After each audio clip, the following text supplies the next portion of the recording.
Wells' The Time Machine, Chapter 1. The time traveler, for so it will be convenient to speak of him, was expounding a recondite matter to us. His gray eyes shone and twinkled, and his usually pale face was flushed and animated. The fire burned brightly, and the soft radiance of the incandescent lights in the lilies of silver caught the bubbles that flashed and passed in our glasses. Our chairs, being his patents, embraced and caressed us rather than submitted to be sat upon, and there was that luxurious after-dinner atmosphere when thought runs gracefully free of the trammels of precision. And he put it to us in this way, marking the points with a lean forefinger, as we sat and lazily admired his earnestness over this new paradox, as we thought it, and his fecundity. You must follow me carefully. I shall have to controvert one or two ideas that are almost universally accepted. The geometry, for instance, they taught you at school is founded on a misconception. Is not that rather a large thing to expect us to begin upon? Said Philby, an argumentative person with red hair. I do not mean to ask you to accept anything without reasonable ground for it. You will soon admit as much as I need from you.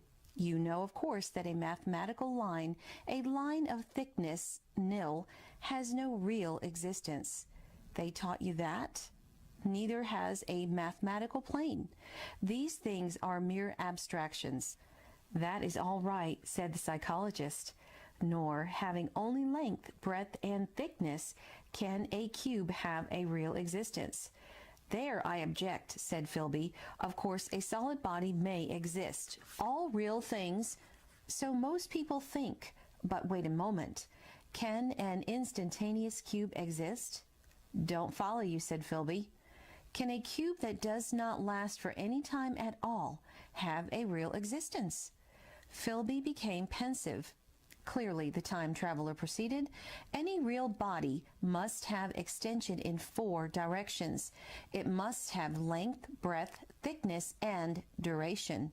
But through a natural infirmity of the flesh, which I will explain to you in a moment, we incline to overlook this fact. There are really 4 dimensions, 3 which we call the 3 planes of space, and the 4th, time. There is, however, a tendency to draw an unreal distinction between the former 3 dimensions and the latter, because it happens that our consciousness moves intermittently in one direction along the latter from the beginning to the end of our lives. That, said a very young man, making a spasmodic effort to relight his cigar over the lamp. That, very clear indeed. Now, it is very remarkable that this is so extensively overlooked, continued the time traveler, with a slight accession of cheerfulness. Really, this is what is meant by the 4th dimension, though some people who talk about the 4th dimension do not know they mean it. It is only another way of looking at time. There is no difference between time and any of the 3 dimensions of space, except that our consciousness moves along it. But some foolish people have got hold of the wrong side of that idea.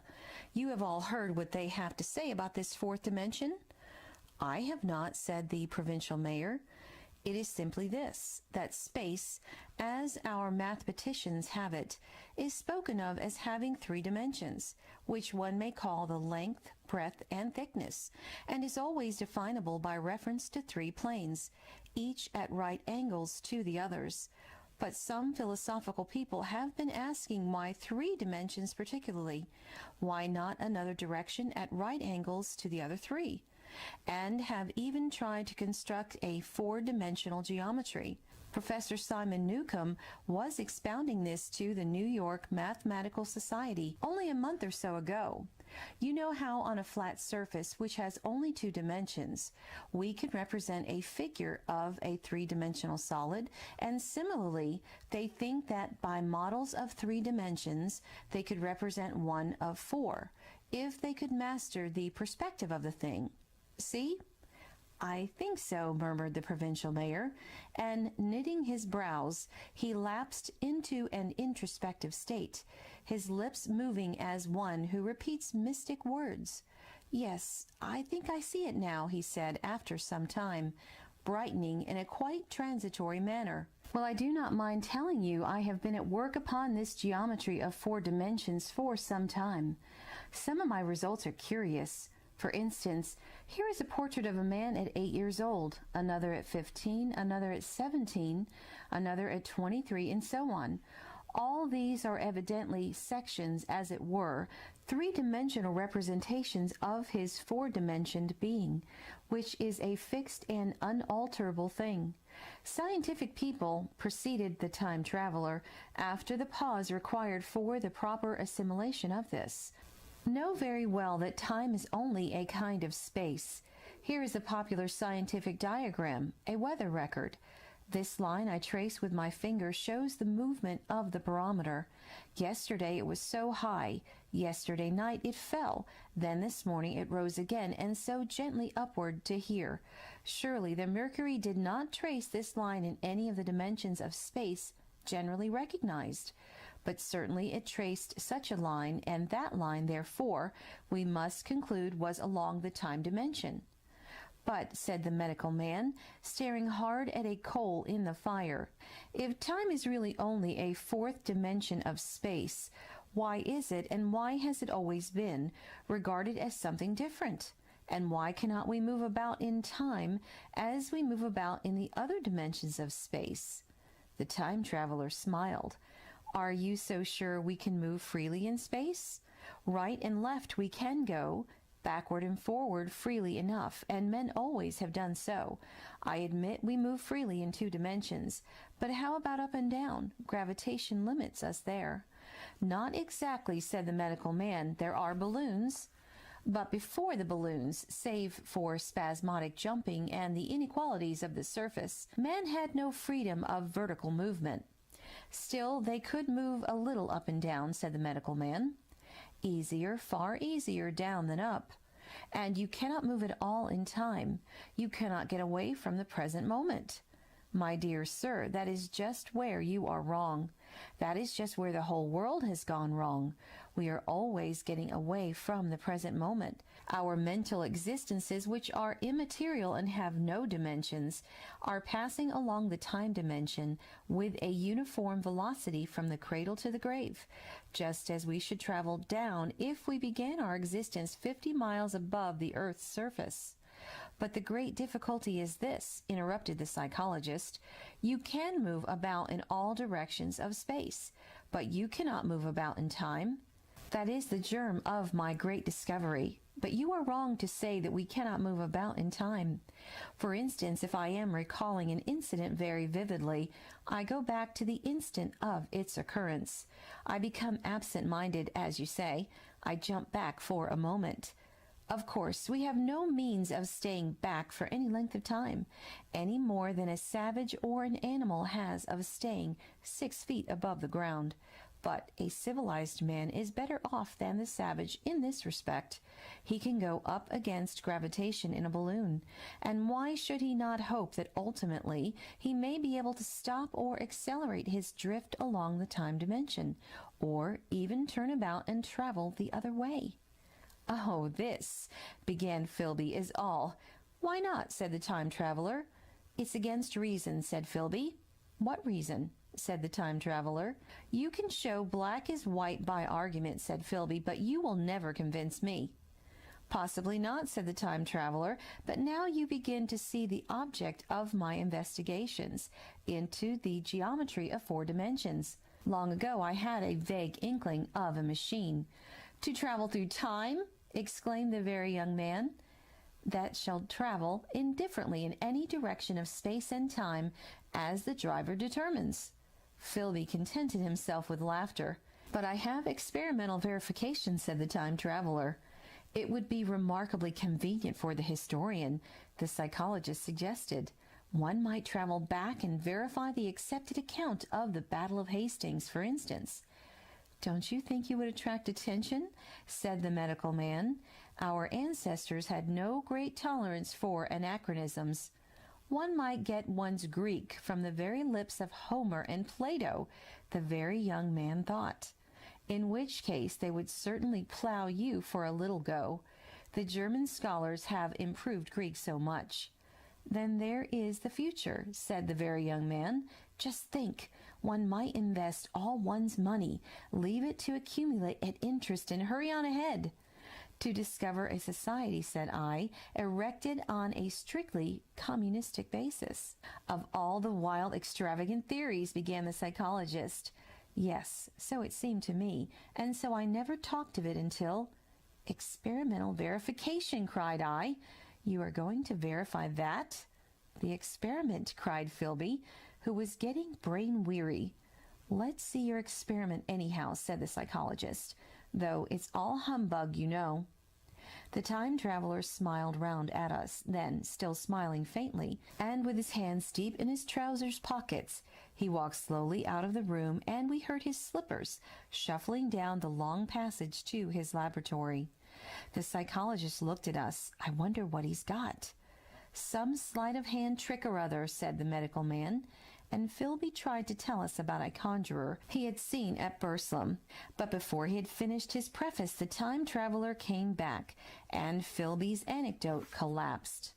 The thing the time traveler held in his hand was a glittering metallic framework, scarcely larger than a small clock and very delicately made. There was ivory in it, and some transparent crystalline substance. And now I must be explicit, for this that follows, unless his explanation is to be accepted, is an absolutely unaccountable thing. He took one of the small octagonal tables that were scattered about the room and set it in front of the fire, with 2 legs on the hearth rug. On this table he placed the mechanism. Then he drew up a chair and sat down. The only other object on the table was a small shaded lamp, the bright light of which fell full upon the model. There were also perhaps a dozen candles about, 2 in brass candlesticks upon the mantel, and several in sconces, so that the room was brilliantly illuminated. I sat in a low armchair nearest the fire, and I drew this forward so as to be almost between the time traveler and the fireplace. Philby sat behind me, looking over his shoulder. The medical man and the provincial mayor watched him in profile from the right, the psychologist from the left. The very young man stood behind the psychologist. We were all on alert.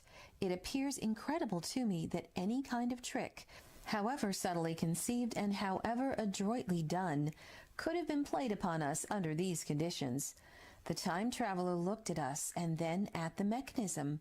Well, said the psychologist. This little affair, said the time traveler, resting his elbows upon the table and pressing his hands together above the apparatus, is only a model.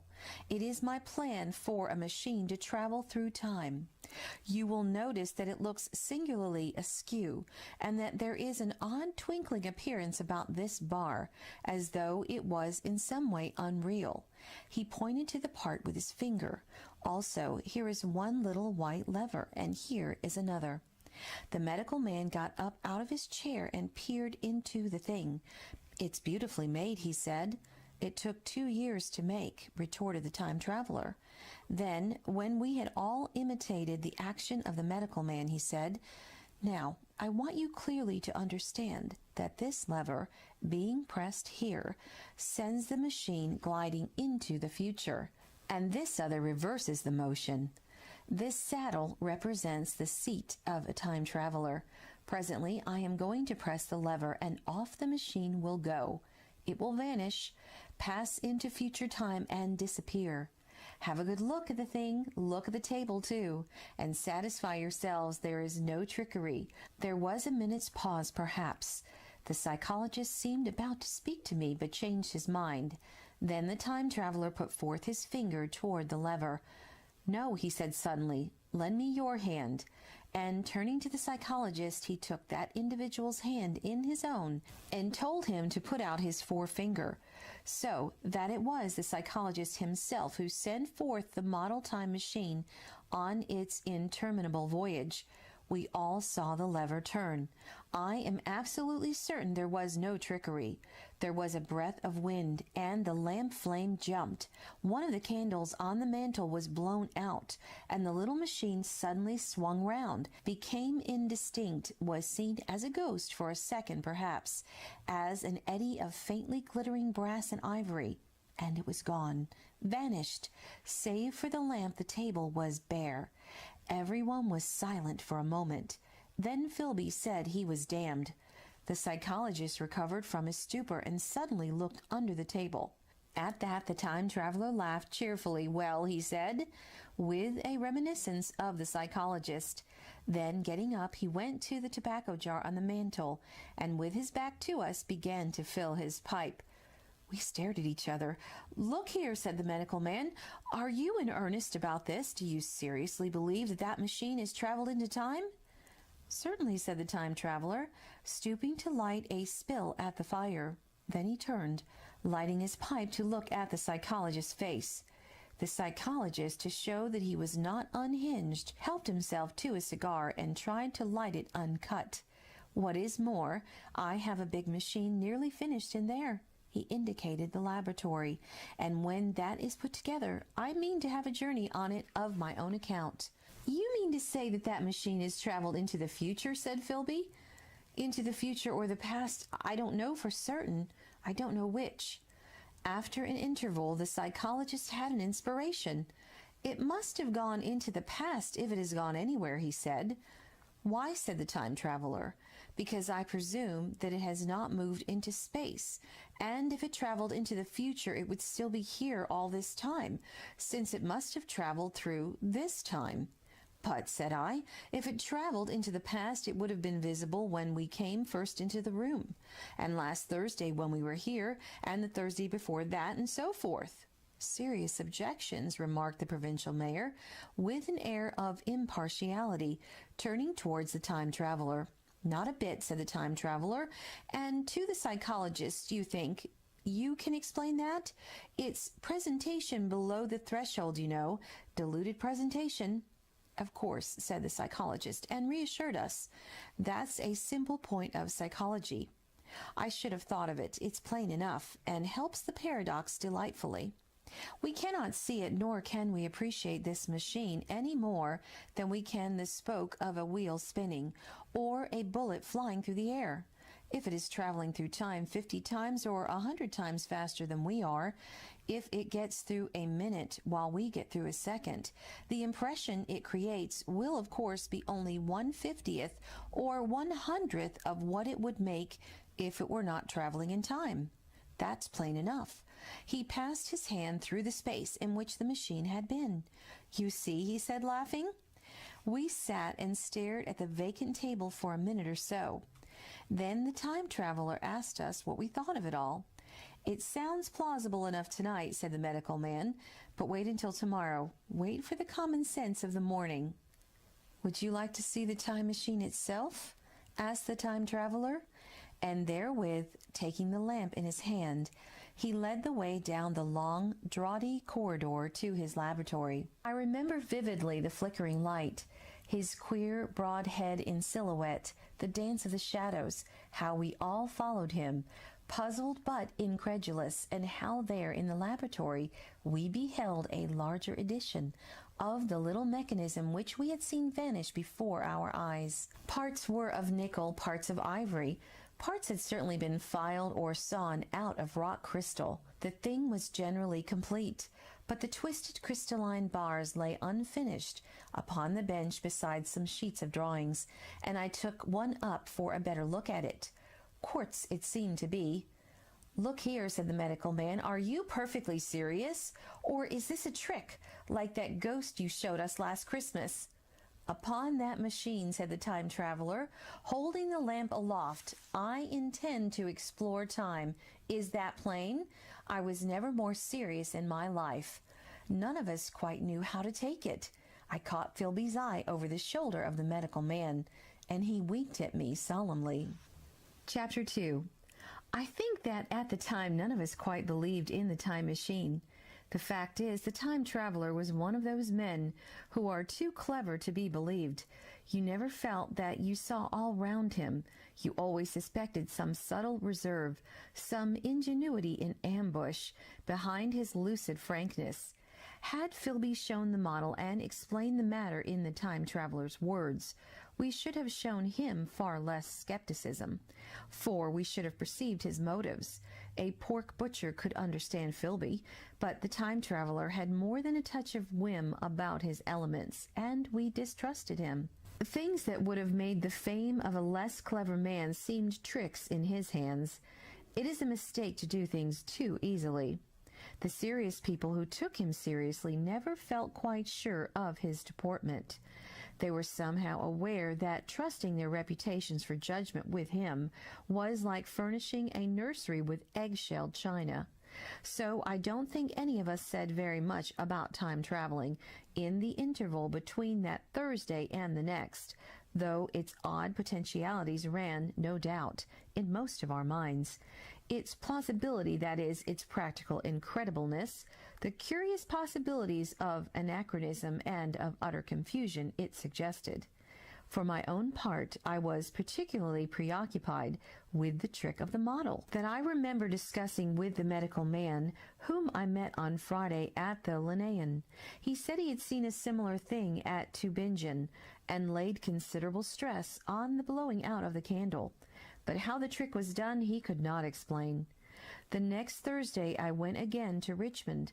I suppose I was one of the time traveler's most constant guests, and, arriving late, found 4 or 5 men already assembled in his drawing-room. The medical man was standing before the fire with a sheet of paper in one hand and his watch in the other. I looked round for the time traveler, and "It's 7:30 now," said the medical man. "I suppose we better have dinner." "Where's—" I said, naming our host. "You've just come? It's rather odd. He's unavoidably detained. He asked me in a note to lead off with dinner at 7 if he's not back. Says he'll explain when he comes." "It seems a pity to let the dinner spoil," said the editor of a well-known daily paper, and thereupon the doctor rang the bell. The psychologist was the only person besides the doctor and myself who had attended the previous dinner. The other men were blank, the editor aforementioned, a certain journalist, and another, a quiet, shy man with a beard whom I didn't know, and who, as far as my observation went, never opened his mouth all the evening. There was some speculation at the dinner table about the time traveler's absence, and I suggested time traveling in a half-jocular spirit. The editor wanted that explained to him, and the psychologist volunteered a wooden account of the ingenious paradox and trick we had witnessed that day a week ago. He was in the midst of his exposition when the door from the corridor opened slowly and without noise. I was facing the door and saw it first. "Hello," I said, at last, and the door opened wider, and the time traveler stood before us. I gave a cry of surprise. "Good heavens, man! What's the matter?" cried the medical man, who saw him next, and the whole tableful turned towards the door. He was in an amazing plight. His coat was dusty and dirty and smeared with green down the sleeves, his hair disordered, and, as it seemed to me, grayer, either with dust and dirt or because its color had actually faded. His face was ghastly pale. His chin had a brown cut on it, a cut half-healed. His expression was haggard and drawn, as by intense suffering. For a moment he hesitated in the doorway, as if he had been dazzled by the light. Then he came into the room. He walked with just such a limp as I have seen in footsore tramps. We stared at him in silence, expecting him to speak. He said not a word, but came painfully to the table and made a motion towards the wine. The editor filled a glass of champagne and pushed it towards him. He drained it, and seemed to do him good, for he looked round the table, and the ghost of his old smile flickered across his face. "What on earth have you been up to, man?" said the doctor. The time traveler did not seem to hear. "Don't let me disturb you," he said, with a certain faltering articulation. "I'm all right." He stopped, held out his glass for more, and took it off at a draught. "That's good," he said. His eyes grew brighter, and a faint color came into his cheeks. His glance flickered over our faces with a certain dull approval, and then went round the warm and comfortable room. Then he spoke again, still as it were feeling his way among his words. "I'm going to wash and dress, and then I'll come down and explain things. Save me some of that mutton. I'm starving for a bit of meat." He looked across at the editor, who was a rare visitor, and hoped he was all right. The editor began a question. "Tell you presently," said the time traveler. "I'm funny. Be all right in a minute." He put down his glass and walked towards the staircase door. Again I remarked his lameness and the soft padding sound of his footfall, and standing up in my place, I saw his feet as he went out. He had nothing on them but a pair of tattered, blood-stained socks. Then the door closed upon him. I had half a mind to follow, till I remembered how he detested any fuss about himself. For a minute, perhaps, my mind was wool-gathering. Then, "Remarkable behavior of an eminent scientist," I heard the editor say, thinking, after his wont, in headlines. And this brought my attention back to the bright dinner table. "What's the game?" said the journalist. "Has he been doing the amateur cadger?" "I don't follow." I met the eye of the psychologist, and read my own interpretation in his face. I thought of the time traveler limping painfully upstairs. I don't think anyone else had noticed his lameness. The first to recover completely from this surprise was the medical man who rang the bell. The time traveler hated to have servants waiting at dinner for a hot plate. At that, the editor turned to his knife and fork with a grunt, and the silent man followed suit. The dinner was resumed. Conversation was exclamatory for a while, with gaps of wonderment, and then the editor got fervent in his curiosity. "Does our friend eke out his modest income with a crossing, or has he his Nebuchadnezzar phases?" he inquired. "I feel assured it's this business of the time machine," I said, and took up the psychologist's account of our previous meeting. The new guests were frankly incredulous. The editor raised objections. What was this time traveling? A man couldn't cover himself with dust by rolling in a paradox, could he? And then, as the idea came home to him, he resorted to caricature. Hadn't they any clothes brushes in the future? The journalist, too, would not believe at any price, and joined the editor in the easy work of heaping ridicule on the whole thing. They were both a new kind of journalists, very joyous, irreverent young men. Our special correspondent in the Day After Tomorrow reports, the journalist was saying, or rather shouting, when the time traveler came back. He was dressed in ordinary evening clothes, and nothing save his haggard look remained of the change that had startled me. "I say," said the editor hilariously, "these chaps here say you have been traveling into the middle of next week. Tell us all about Little Rosebery, will you? What will you take for the lot?" The time traveler came to the place reserved for him without a word. He smiled quietly in his old way. "Where's my mutton?" he said. "What a treat it is to stick a fork into meat again." "Story!" cried the editor. "Story be damned," said the time traveler. "I want something to eat. I won't say a word until I get some peptone into my arteries. Thanks, and the salt." "One word," said I. "Have you been time traveling?" "Yes," said the time traveler, with his mouth full, nodding his head. "I'd give a shilling a line for a verbatim note," said the editor.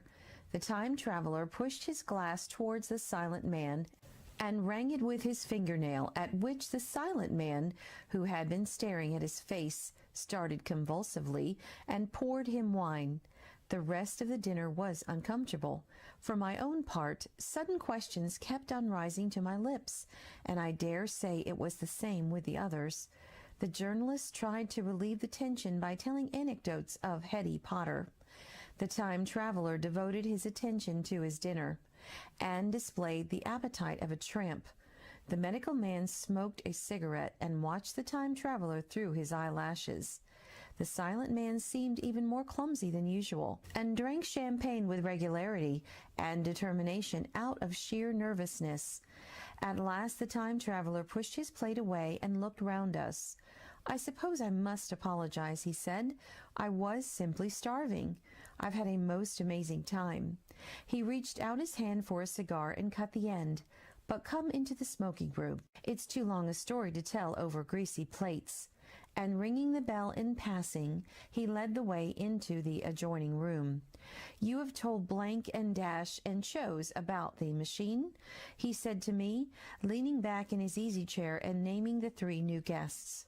"But the thing's a mere paradox," said the editor. "I can't argue tonight. I don't mind telling you the story, but I can't argue. I will," he went on, "tell you the story of what has happened to me, if you like, but you must refrain from interruptions.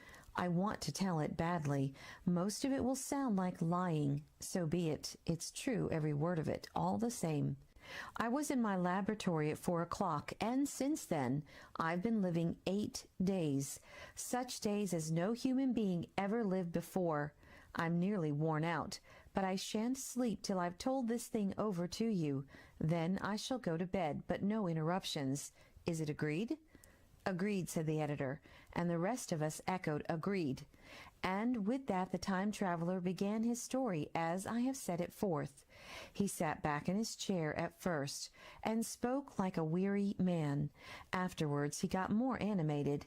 In writing it down, I feel with only too much keenness the inadequacy of pen and ink, and above all my own inadequacy to express its quality.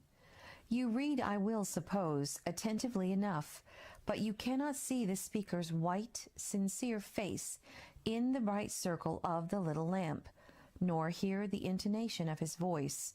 You cannot know how his expression followed the turns of his story.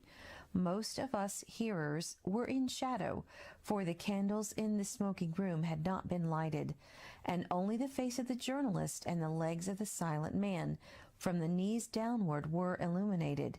At first we glanced now and again at each other. After a time we ceased to do that and looked only at the time traveler's face.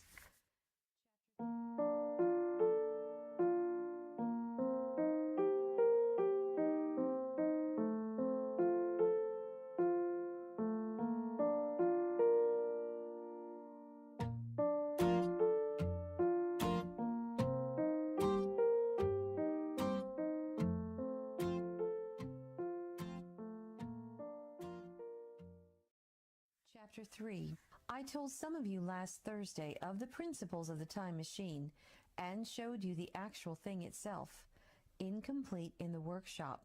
There it is now, a little travel-worn truly, and one of the ivory bars is cracked and a brass rail bent, but the rest of it's sound enough. I expected to finish it on Friday, but on Friday, when the putting together was nearly done, I found that one of the nickel bars was exactly 1 inch too short, and this I had to get remade, so that the thing was not complete until this morning. It was at 10 o'clock today that the first of all time machines began its career. I gave it a last tap, tried all the screws again, put 1 more drop of oil on the quartz rod, and sat myself in the saddle. I suppose a suicide who holds a pistol to his skull feels much the same wonder at what will come next as I felt then. I took the starting lever in one hand and the stopping one in the other, pressed the first and almost immediately the second. I seemed to reel.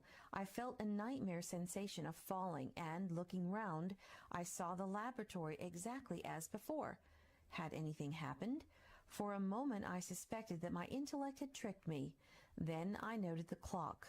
A moment before, as it seemed, it had stood at a minute or so past 10. Now it was nearly 3:30. I drew a breath, set my teeth, gripped the starting lever with both hands, and went off with a thud. The laboratory got hazy and went dark. Mrs. Watchett came in and walked, apparently without seeing me, towards the garden door. I suppose it took her a minute or so to traverse the place, but to me she seemed to shoot across the room like a rocket. I pressed the lever over to its extreme position. The night came like the turning out of a lamp, and in another moment came tomorrow. The laboratory grew faint and hazy, then fainter and even fainter. Tomorrow night came black, then day again, night again, day again, faster and faster still.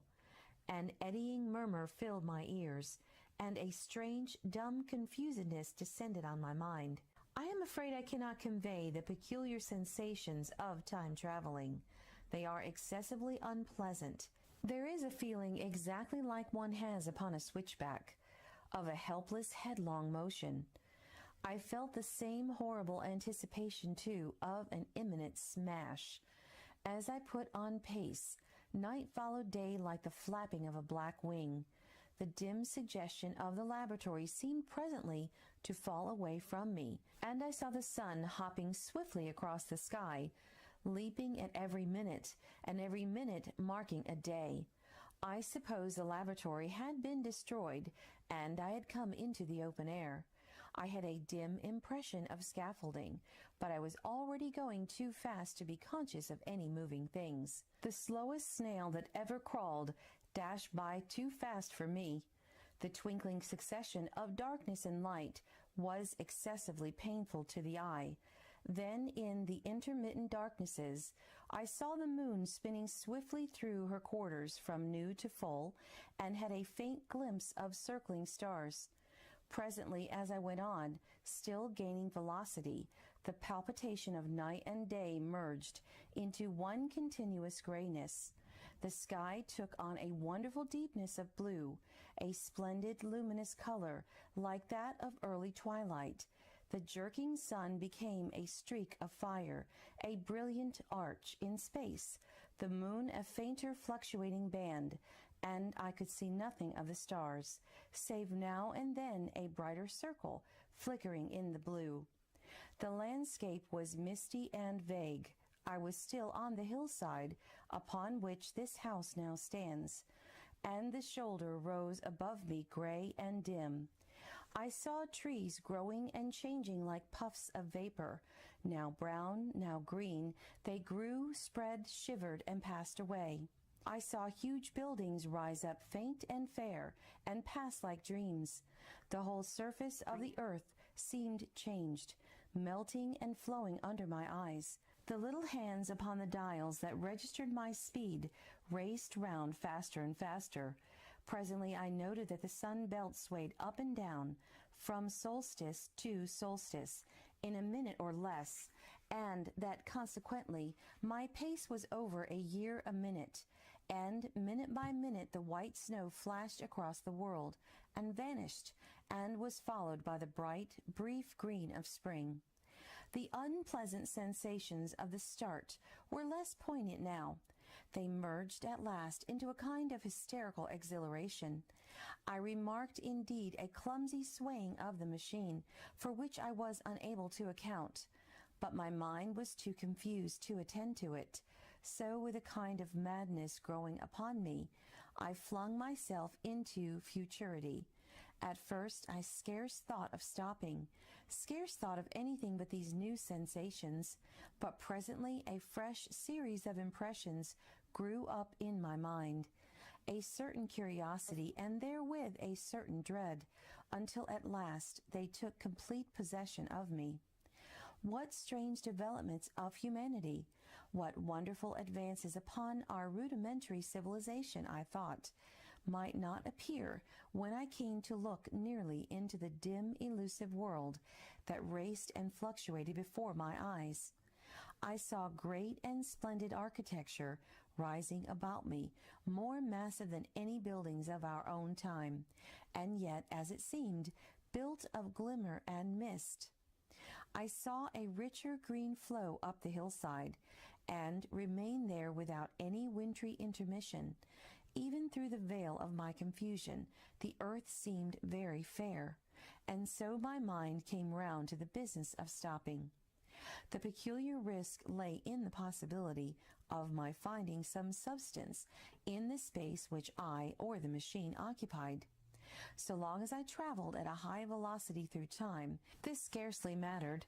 I was, so to speak, attenuated, was slipping like a vapor through the interstices of intervening substances, but to come to a stop involved the jamming of myself, molecule by molecule, into whatever lay in my way, meant bringing my atoms into such intimate contact with those of the obstacle that a profound chemical reaction, possibly a far-reaching explosion, would result, and blow myself and my apparatus out of all possible dimensions into the unknown. This possibility had occurred to me again and again while I was making the machine, but then I had cheerfully accepted it as an unavoidable risk, one of the risks a man has got to take. Now the risk was inevitable. I no longer saw it in the same cheerful light. The fact is that, insensibly, the absolute strangeness of everything, the sickly jarring and swaying of the machine, above all, the feeling of prolonged falling, had absolutely upset my nerve. I told myself that I could never stop, and with a gust of petulance I resolved to stop forthwith. Like an impatient fool, I threw over the lever, and incontinently the thing went reeling over, and I was flung headlong through the air. There was a sound of a clap of thunder in my ears. I may have been stunned for a moment. A pitiless hail was hissing round me, and I was sitting on soft turf in front of the overset machine. Everything still seemed gray, but presently I remarked that the confusion in my ears was gone. I looked round me. I was on what seemed to be a little lawn in a garden, surrounded by rhododendron bushes, and I noticed that their mauve and purple blossoms were dropping in a shower under the beating of the hailstones. The rebounding, dancing hail hung in a cloud over the machine and drove along the ground like smoke. In a moment I was wet to the skin. "Fine hospitality," said I, "to a man who has traveled innumerable years to see you." Presently I thought what a fool I was to get wet. I stood up and looked round me. A colossal figure, carved apparently in some white stone, loomed indistinctly beyond the rhododendrons through the hazy downpour, but all else of the world was invisible. My sensations would be hard to describe. As the columns of the hail grew thinner, I saw the white figure more distinctly. It was very large, for a silver birch tree touched its shoulder. It was of white marble, in shape something like a winged sphinx, but the wings, instead of being carried vertically at the sides, were spread so that it seemed to hover. The pedestal, it appeared to me, was of bronze, and was thick with verdigris. It chanced that the face was towards me. The sightless eyes seemed to watch me. There was the faint shadow of a smile on its lips. It was greatly weather-worn, and that imparted an unpleasant suggestion of disease. I stood looking at it for a little space, half a minute perhaps, or half an hour. It seemed to advance and to recede as the hail drove before it denser or thinner. At last I tore my eyes from it for a moment, and saw that the hail curtain had worn threadbare, and that the sky was lightening with the promise of the sun. I looked up again at the crouching white shape, and the full temerity of my voyage came suddenly upon me. What might appear when that hazy curtain was altogether withdrawn? What might not have happened to men? What if cruelty had grown into a common passion? What if in this interval the race had lost its manliness, and had developed into something inhuman, unsympathetic, and overwhelmingly powerful? I might seem some old-world savage animal, only the more dreadful and disgusting for our common likeness, a foul creature to be incontinently slain. Already I saw other vast shapes, huge buildings with intricate parapets and tall columns, with a wooded hillside dimly creeping in upon me through the lessening storm. I was seized with a panic fear. I turned frantically to the time machine, and strove hard to readjust it. As I did so, the shafts of the sun smote through the thunderstorm. The gray downpour was swept aside and vanished like the trailing garments of a ghost. Above me, in the intense blue of the summer sky, some faint brown shreds of cloud whirled into nothingness. The great buildings about me stood out clear and distinct, shining with the wet of the thunderstorm, and picked out in white by the unmelted hailstones piled along their courses. I felt naked in a strange world. I felt as perhaps a bird may feel in the clear air, knowing the hawk wings above and will swoop. My fear grew to frenzy. I took a breathing space, set my teeth, and again grappled fiercely, wrist and knee with the machine. It gave under my desperate onset and turned over. It struck my chin violently. One hand on the saddle, the other on the lever. I stood panting heavily in attitude to mount again. But with this recovery of a prompt retreat, my courage recovered. I looked more curiously and less fearfully at this world of the remote future. In a circular opening high up in the wall of the nearer house, I saw a group of figures clad in rich, soft robes. They had seen me, and their faces were directed towards me. Then I heard voices approaching me.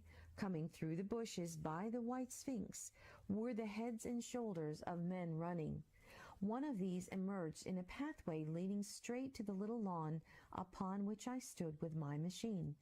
He was a slight creature, perhaps 4 feet high, clad in a purple tunic, girdled at the waist with a leather belt. Sandals or bushkins, I could not clearly distinguish which, were on his feet. His legs were bare to the knees, and his head was bare. Noticing that, I noticed for the first time how warm the air was. He struck me as being a very beautiful and graceful creature, but indescribably frail. His flushed face reminded me of the more beautiful kind of consumptive, that hectic beauty of which we used to hear so much. At the sight of him, I suddenly regained confidence. I took my hands from the machine. Chapter 4. In another moment we were standing face to face, I and this fragile thing out of futurity. He came straight up to me and laughed into my eyes. The absence from his bearing of any sign of fear struck me at once. Then he turned to the 2 others who were following him and spoke to them in a strange and very sweet and liquid tongue. There were others coming, and presently a little group of perhaps 8 or 10 of these exquisite creatures were about me. One of them addressed me. It came into my head, oddly enough, that my voice was too harsh and deep for them. So I shook my head and, pointing to my ears, shook it again. He came a step forward, hesitated, and then touched my hand. Then I felt other soft little tentacles upon my back and shoulders. They wanted to make sure I was real. There was nothing in this at all alarming. Indeed, there was something in these pretty little people that inspired confidence, a graceful gentleness, a certain childlike ease. And besides, they looked so fragile that I could fancy myself flinging the whole dozen of them about like 9 pins. But I made a sudden motion to warn them when I saw their little pink hands feeling at the time machine. Happily then, when it was not too late, I thought of a danger I had hitherto forgotten, and reaching over the bars of the machine, I unscrewed the little levers that would set it in motion and put these in my pocket. Then I turned again to see what I could do in the way of communication. And then, looking more nearly into their features, I saw some further peculiarities in their Dresden china type of prettiness. Their hair, which was uniformly curly, came to a sharp end at the neck and cheek. There was not the faintest suggestion of it on the face, and their ears were singularly minute. The mouths were small, with bright red, rather thin lips, and little chins ran to a point. The eyes were large and mild, and, this may seem egotism on my part, I fancied even then that there was a certain lack of interest I might have expected in them. As they made no effort to communicate with me, but simply stood round me smiling and speaking in soft cooing notes to each other, I began the conversation. I pointed to the time machine and to myself. Then, hesitating for a moment how to express time, I pointed to the sun. At once a quaintly pretty little figure in checkered purple and white followed my gesture, and then astonished me by imitating the sound of thunder. For a moment I was staggered, though the import of his gesture was plain enough. The question had come into my mind abruptly, Were these creatures fools? You may hardly understand how it took me. You see, I had always anticipated that the people of the year 802,000 odd would be incredibly in front of us in knowledge, art, everything. Then one of them suddenly asked me a question that showed him to be on the intellectual level of one of our 4 or 5-year-old children, asked me, in fact, if I had come from the sun in a thunderstorm. It let loose the judgment I had suspended upon their clothes, their frail, light limbs, and fragile features. A flow of disappointment rushed across my mind. For a moment I felt that I had built the time machine in vain. I nodded, pointed to the sun, and gave them such a vivid rendering of a thunderclap as startled them. They all withdrew a pace or so and bowed. Then came one laughing towards me, carrying a chain of beautiful flowers altogether new to me, and put it about my neck.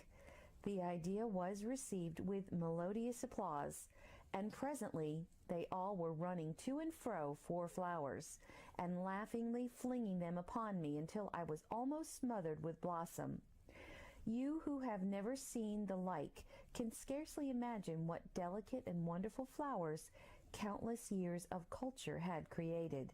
Then someone suggested that their playthings should be exhibited in the nearest building, and so I was led past the Sphinx of white marble, which had seemed to watch me all the while with a smile at my astonishment, towards a vast gray edifice of fretted stone. As I went with them, the memory of my confident anticipations of a profoundly grave and intellectual posterity came, with irresistible merriment, to my mind. The building had a huge entry, and was altogether of colossal dimensions. I was naturally most occupied with the growing crowd of little people, and with the big open portals that yawned before me, shadowy and mysterious. My general impression of the world I saw over their heads was of a tangled waste of beautiful bushes and flowers, a long neglected and yet weedless garden. I saw a number of tall spikes of strange white flowers, measuring a foot perhaps across the spread of the waxen petals. They grew scattered, as if wild, among the variegated shrubs, but, as I say, I did not examine them closely at this time. The time machine was left deserted on the turf among the rhododendrons. The arch of the doorway was richly carved, but naturally I did not observe the carving very narrowly, though I fancied I saw suggestions of old Phoenician decorations as I passed through, and it struck me that they were very badly broken and weather-worn.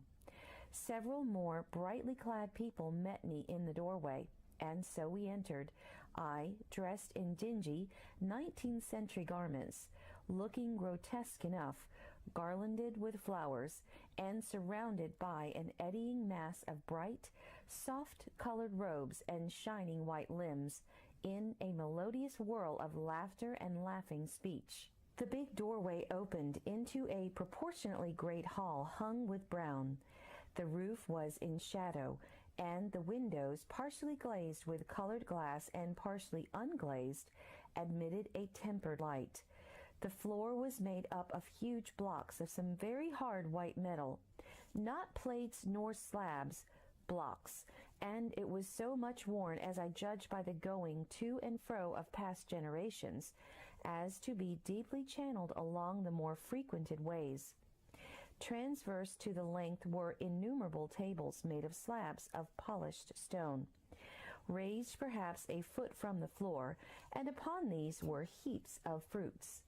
Some I recognized as a kind of hypertrophied raspberry and orange, but for the most part they were strange. Between the tables were scattered a great number of cushions. Upon these my conductors seated themselves, signing for me to do likewise. With a pretty absence of ceremony, they began to eat the fruit with their hands, flinging the peel and stalks and so forth into the round openings in the sides of the tables. I was not loath to follow their example, for I felt thirsty and hungry. As I did so, I surveyed the hall at my leisure. and perhaps the thing that struck me most was its dilapidated look. The stained glass windows, which displayed only a geometrical pattern, were broken in many places, and the curtains that hung across the lower end were thick with dust, and it caught my eye that the corner of the marble table near me was fractured. Nevertheless, the general effect was extremely rich and picturesque. There were perhaps a couple hundred of people dining in the hall, and most of them, seated as near to me as they could come, were watching me with interest, their little eyes shining over the fruit they were eating. All were clad in the same soft and yet strong silky material. Fruit, by the by, was all their diet. These people of the remote future were strict vegetarians, and while I was with them, in spite of some carnal cravings, I too refrained from eating meat. Indeed, I found afterwards that horses, cattle, sheep, dogs had followed the ichthyosaurus into extinction, but the fruits were very delightful. One in particular that seemed to be in season all the time I was there, a flowery thing in a three-sided husk, was especially good, and I made it my staple.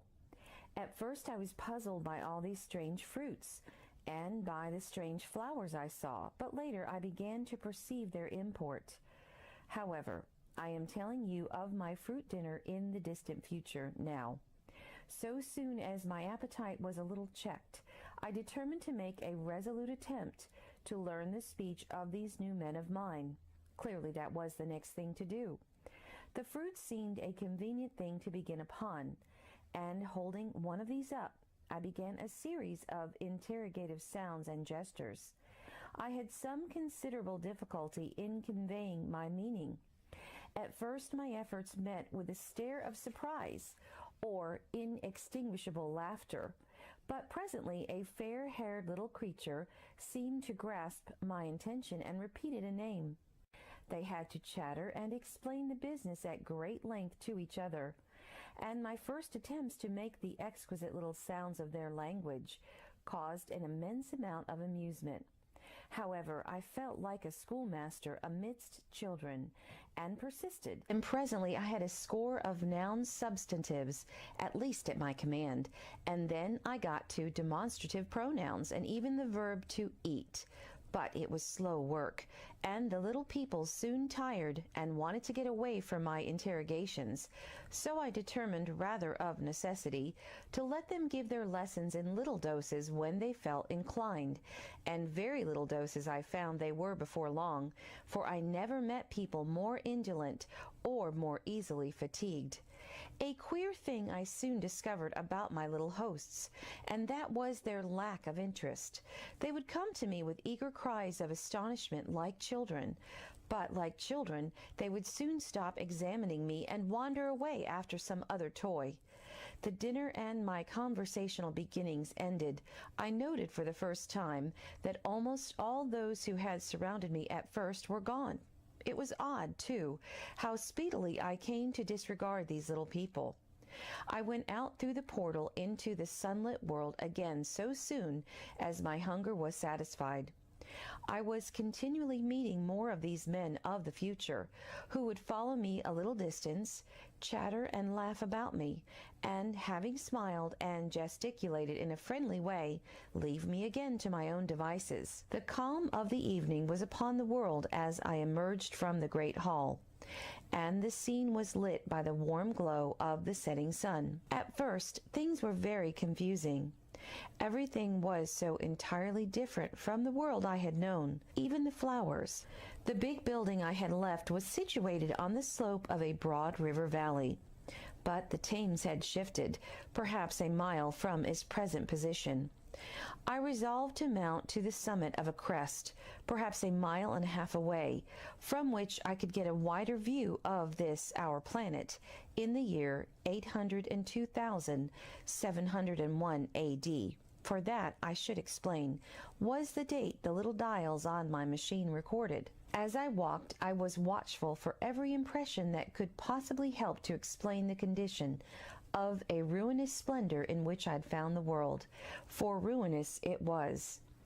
A little way up the hill, for instance, was a great heap of granite, bound together by masses of aluminum, a vast labyrinth of precipitous walls and crumbled heaps, amidst which were thick heaps of very beautiful pagoda-like plants, nettles possibly, but wonderfully tinted with brown about the leaves, and incapable of stinging.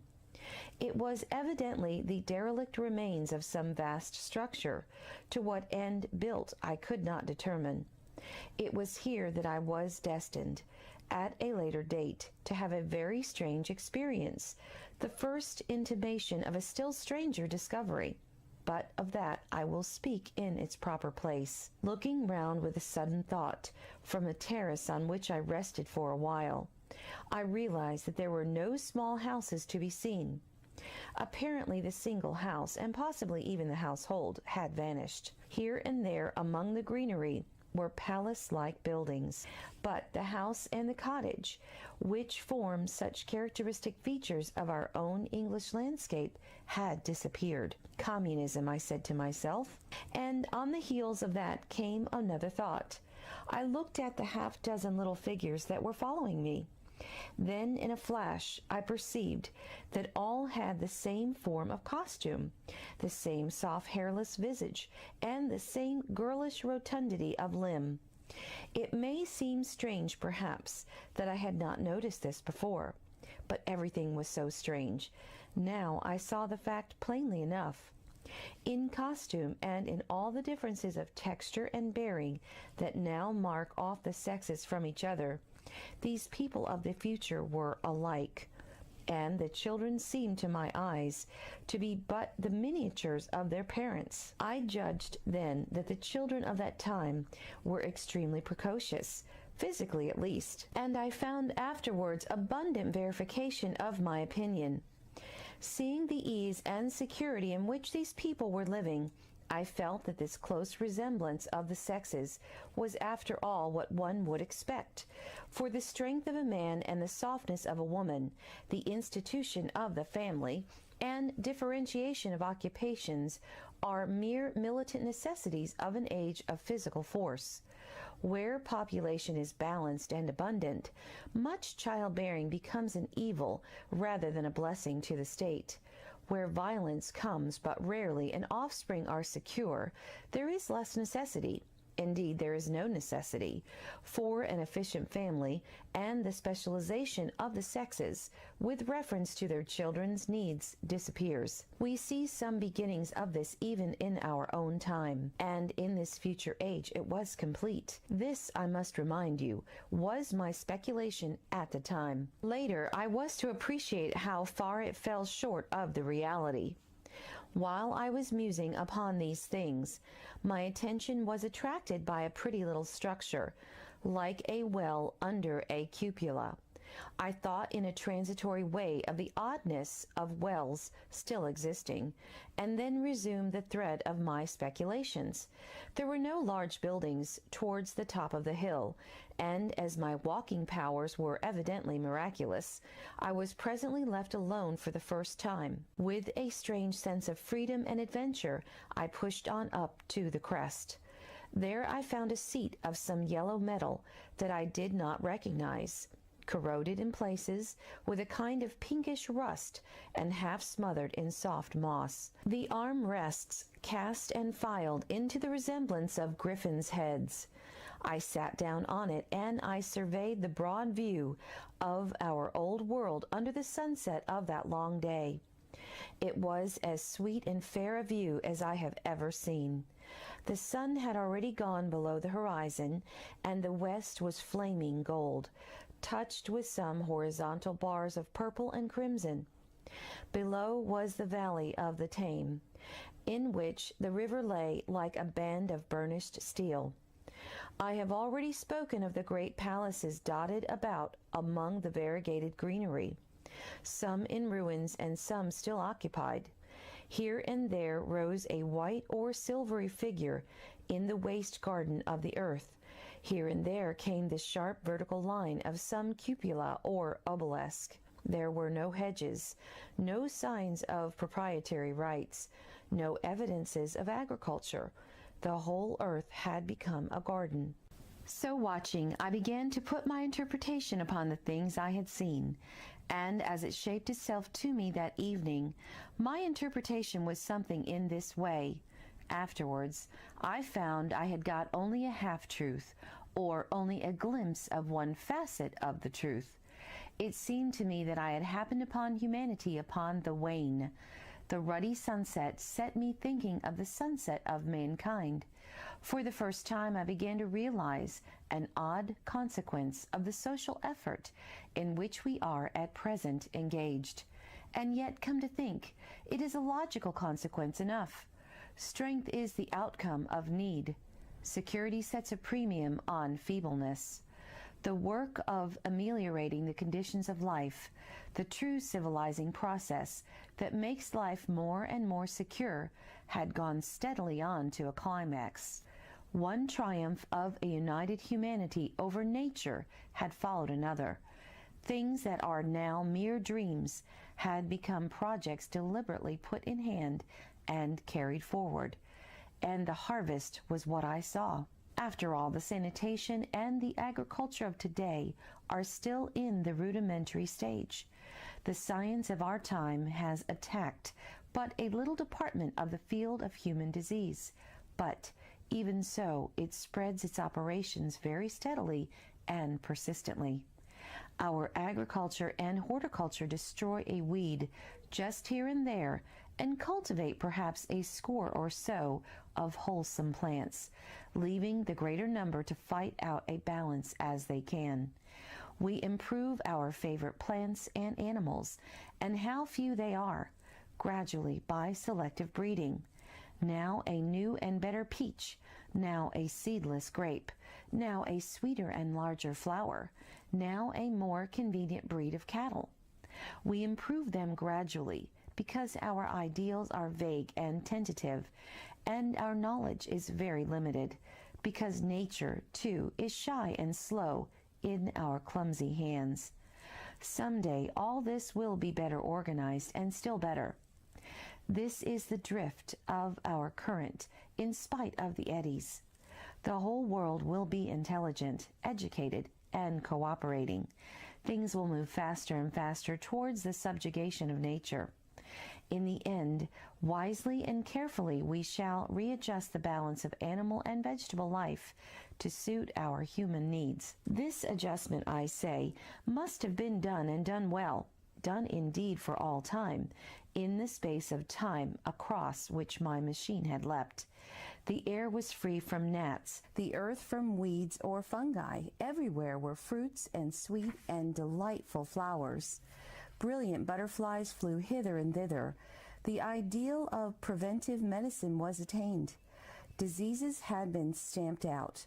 I saw no evidence of any contagious diseases during all my stay, and I shall have to tell you later that even the processes of putrefaction and decay had been profoundly affected by these changes.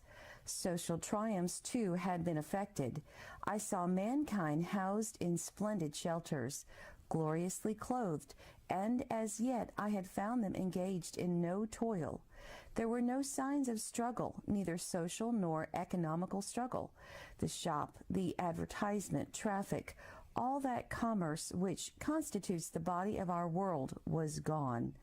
It was natural on that golden evening that I should jump at the idea of a social paradise. The difficulty of increasing population had been met, I guessed, and population had ceased to increase. But with this changing condition comes inevitably adaptations to the change. What, unless biological science is a mass of errors, is the cause of human intelligence and vigor? Hardship and freedom, conditions under which the active, strong, and subtle survive, and the weaker go to the wall. Conditions that put a premium upon the loyal alliance of capable men, upon self-restraint, patience, and decision, and the institution of the family and the emotions that arise therein, the fierce jealousy, the tenderness for offspring, parental self-devotion, all found their justification and support in the imminent dangers of the young. Now, Where are these imminent dangers? There is a sentiment arising, and it will grow, against connubial jealousy, against fierce maternity, against passion of all sorts, unnecessary things now, and things that make us uncomfortable, savage survivals, discords in a refined and pleasant life. I thought of the physical slightness of the people, their lack of intelligence, and those big, abundant ruins, and it strengthened my belief in a perfect conquest of nature. For after the battle comes quiet. Humanity has been strong, energetic, and intelligent, and had used all its abundant vitality to alter the conditions under which it lived, and now came the reaction of the altered conditions. Under the new conditions of perfect comfort and security, that restless energy that with us is strength would become weakness.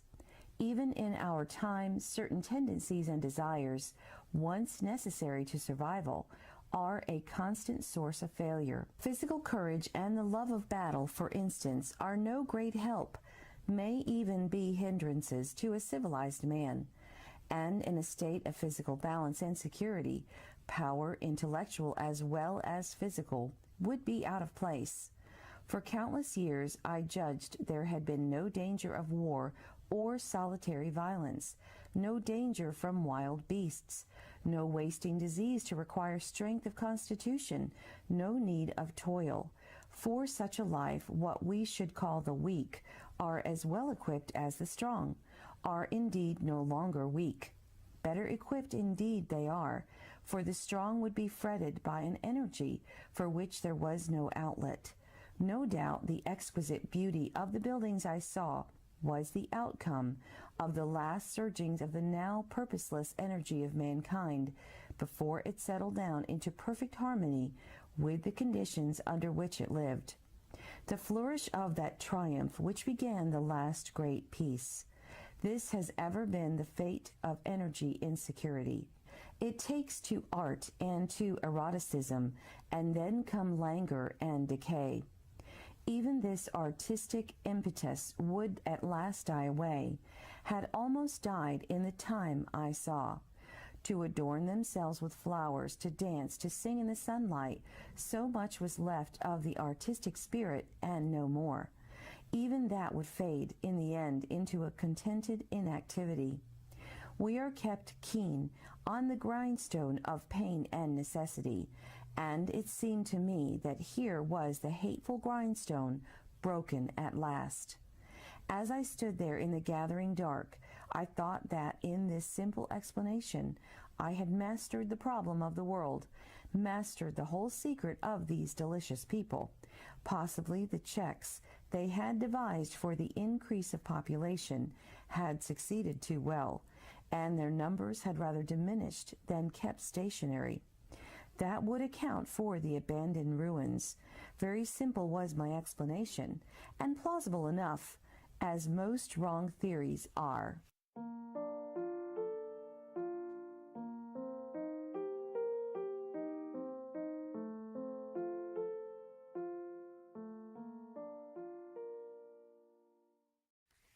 Chapter 5. As I stood there musing over this too perfect triumph of man, the full moon, yellow and gibbous, came up out of an overflow of silver light in the northeast. The bright little figures ceased to move about below.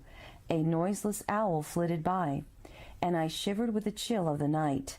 I determined to descend and find where I could sleep. I looked for the building I knew. Then my eye traveled along to the figure of the white Sphinx upon the pedestal of the bronze, growing distinct as the light of the rising moon grew brighter. I could see the silver birch against it. There was the tangle of rhododendron bushes, black in the pale light, and there was the little lawn. I looked at the lawn again. A queer doubt chilled my complacency. No, I stoutly said to myself, that was not the lawn. But it was the lawn, for the white leprous face of the Sphinx was towards it. Can you imagine what I felt as this conviction came home to me? But you cannot. The time machine was gone. At once, like a lash across the face, came the possibility of losing my own age, of being left helpless in this strange new world. The bare thought of it was an actual physical sensation. I could feel it grip me at the throat and stop my breathing. In another moment I was in a passion of fear and running with great leaping strides down the slope. Once I fell headlong and cut my face. I lost no time in stanching the blood, but jumped up and ran on, with a warm trickle down my cheek and chin. All the time I ran I was saying to myself, "They have moved it a little, pushed it under the bushes out of the way." Nevertheless, I ran with all my might, all the time with the certainty that sometimes comes with excessive dread. I knew that such assurance was folly, knew instinctively that the machine was removed out of my reach. My breath came with pain. I suppose I covered the whole distance from the hill crest to the little lawn, 2 miles perhaps in 10 minutes. And I am not a young man. I cursed aloud as I ran at my confident folly in leaving the machine, wasting good breath thereby. I cried aloud, and none answered. Not a creature seemed to be stirring in that moonlit world. When I reached the lawn, my worst fears were realized. Not a trace of the thing was to be seen. I felt faint and cold when I faced the empty space among the black tangle of bushes. I ran round it furiously, as if the thing may be hidden in a corner, and then stopped abruptly, with my hands clutching my hair. Above me towered the Sphinx upon the bronze pedestal, white, shining, leprous, in the light of the rising moon. It seemed to smile in mockery of my dismay. I might have consoled myself by imagining the little people had put the mechanism in some shelter for me, had I not felt assured of their physical and intellectual inadequacy. That is what dismayed me, the sense of some hitherto unsuspected power, through whose intervention my invention had vanished. Yet of one thing I felt assured, unless some other age had produced its exact duplicate, the machine could not have moved in time. The attachment of the levers, I will show you the method later, prevented anyone from tampering with it in that way when they were removed. It had moved and was hid only in space, but then where could it be? I think I must have had a kind of frenzy. I remember running violently in and out among the moonlit bushes all round the Sphinx, and startling some white animal that, in the dim light, I took for a small deer. I remember, too, late that night, beating the bushes with my clenched fists until my knuckles were gnashed and bleeding from the broken twigs. Then, sobbing and raving in my anguish of mind, I went down to the great building of stone. The big hall was dark, silent, and deserted. I slipped on the uneven floor and fell over one of the malachite tables, almost breaking my shin. I lit a match and went on past the dusty curtains of which I have told you. There I found a second great hall, covered with cushions, upon which, perhaps, a score or so of the little people were sleeping. I have no doubt they found my second appearance strange enough, coming suddenly out of the quiet darkness with inarticulate noises and the sputter and flare of a match, for they had forgotten about matches. "Where is my time machine?" I began, bawling like an angry child, laying hands upon them and shaking them up together. It must have been very queer to them. Some laughed, most of them looked sorely frightened, when I saw them standing round me. It came into my head that I was doing as foolish a thing as it was possible for me to do under the circumstances, in trying to revive the sensation of fear. For, reasoning from their daylight behavior, I thought that fear must be forgotten. Abruptly, I dashed down the match and, knocking one of the people over in my course, went blundering across the big dining hall again, out under the moonlight.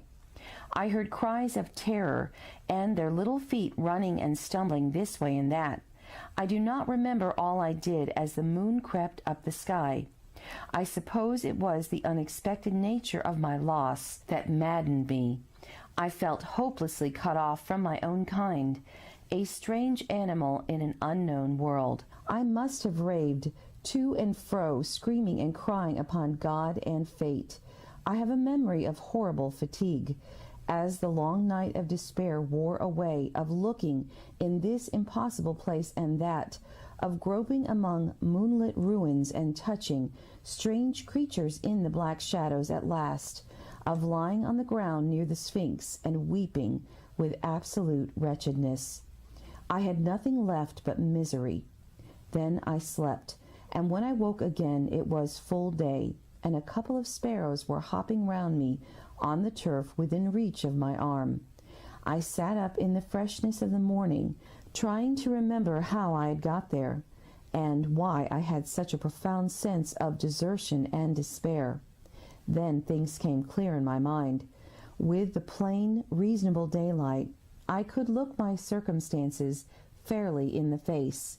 I saw the wild folly of my frenzy overnight, and I could reason with myself. Suppose the worst, I said. Suppose the machine altogether lost, perhaps destroyed. It behooves me to be calm and patient, to learn the way of the people, to get a clear idea of the method of my loss, and the means of getting materials and tools, so that in the end, perhaps, I may make another.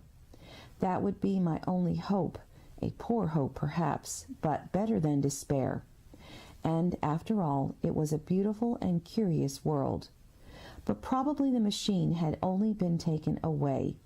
Still, I must be calm and patient, find its hiding place, and recover it by force or cunning. And with that I scrambled to my feet and looked about me, wondering where I could bathe. I felt weary, stiff, and travel-soiled. The freshness of the morning made me desire an equal freshness.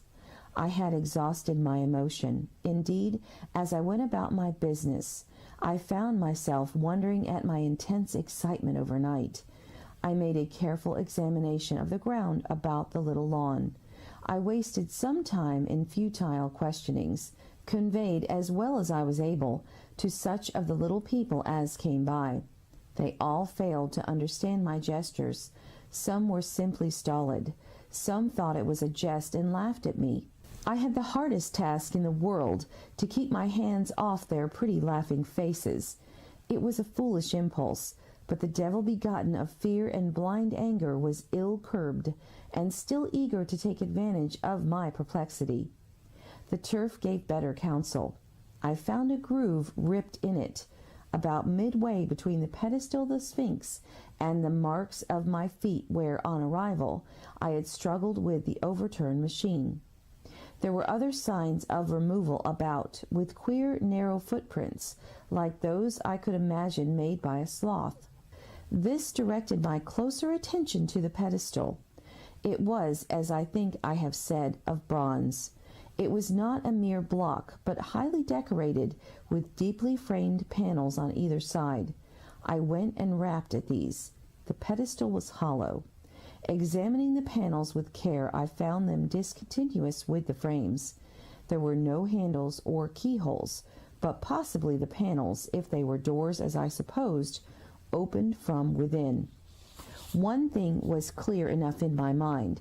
It took no very great mental effort to infer that my time machine was inside that pedestal, but how it got there was a different problem. I saw the heads of two orange-clad people coming through the bushes and under some blossom-covered apple trees towards me. I turned smiling to them and beckoned them to me. They came, and then, pointing to the bronze pedestal, I tried to intimate my wish to open it. But at my first gesture towards this, they behaved very oddly. I don't know how to convey their expression to you. Suppose you were to use a grossly improper gesture to a delicate-minded woman. It is how she would look. They were off as if they had received the last possible insult. I tried a sweet-looking little chap in white next, with exactly the same result. Somehow his manner made me feel ashamed of myself, but, as you know, I wanted the time machine, and I tried him once more. As he turned off like the others, my temper got the better of me. In 3 strides I was after him, had him by the loose part of his robe round the neck, and began dragging him towards the Sphinx. Then I saw the horror and the repugnance of his face, and all of a sudden I let him go.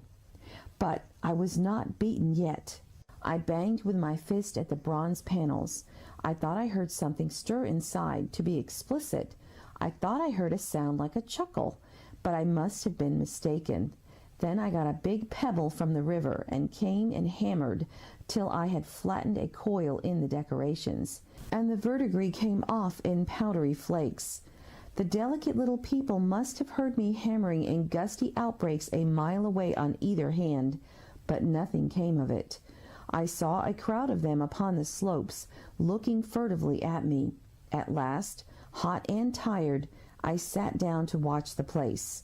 But I was too restless to watch long. I am too occidental for a long vigil. I could work at a problem for years, but to wait inactive for 24 hours, that is another matter.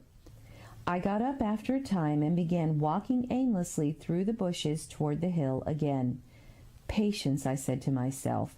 If you want your machine again, you must leave the Sphinx alone. If they mean to take your machine away, it's little good you're wrecking their bronze panels. And if they don't, you will get it back as soon as you can ask for it. To sit among all those unknown things before a puzzle like that is hopeless. That way lies monomania. Face this world, learn its ways, watch it. Be careful of too hasty guesses at its meaning.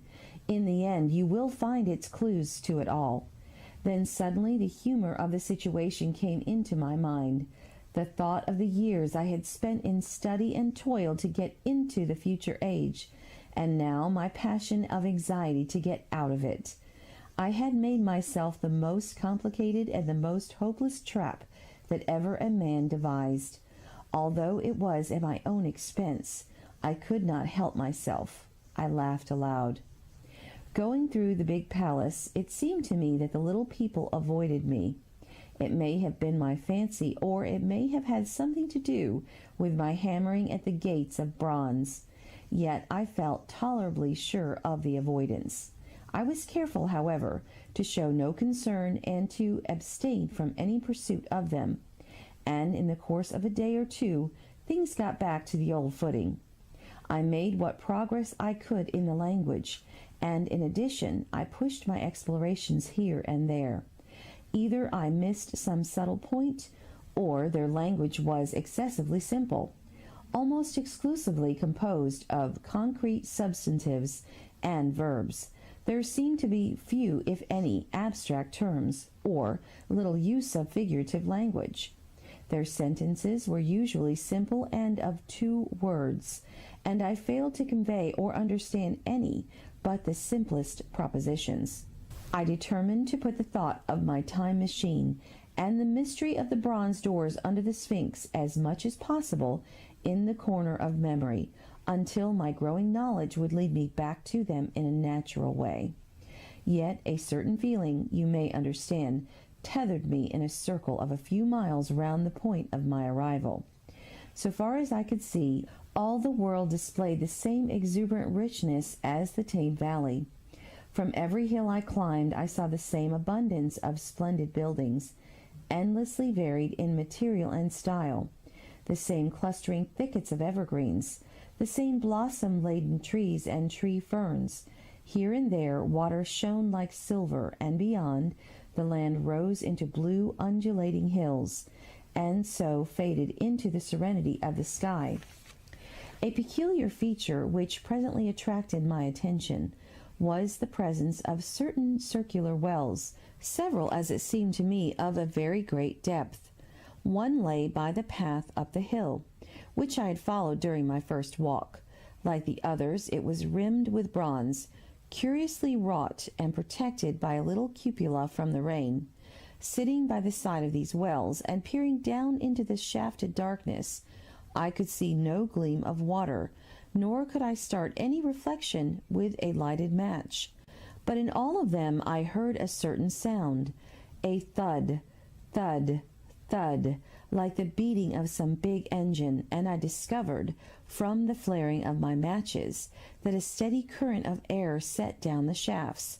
Further, I threw a scrap of paper into the throat of one, and, instead of fluttering slowly down, it was at once sucked swiftly out of sight. After a time, too, I came to connect these wells with tall towers, standing here and there upon the slopes, for above them there was often just such a flicker in the air as one sees on a hot day above a sun-scorched beach. Putting things together, I reached a strong suggestion of an extensive system of subterranean ventilation, whose true import it was difficult to imagine. I was at first inclined to associate it with the sanitary apparatus of these people. It was an obvious conclusion, but it was absolutely wrong.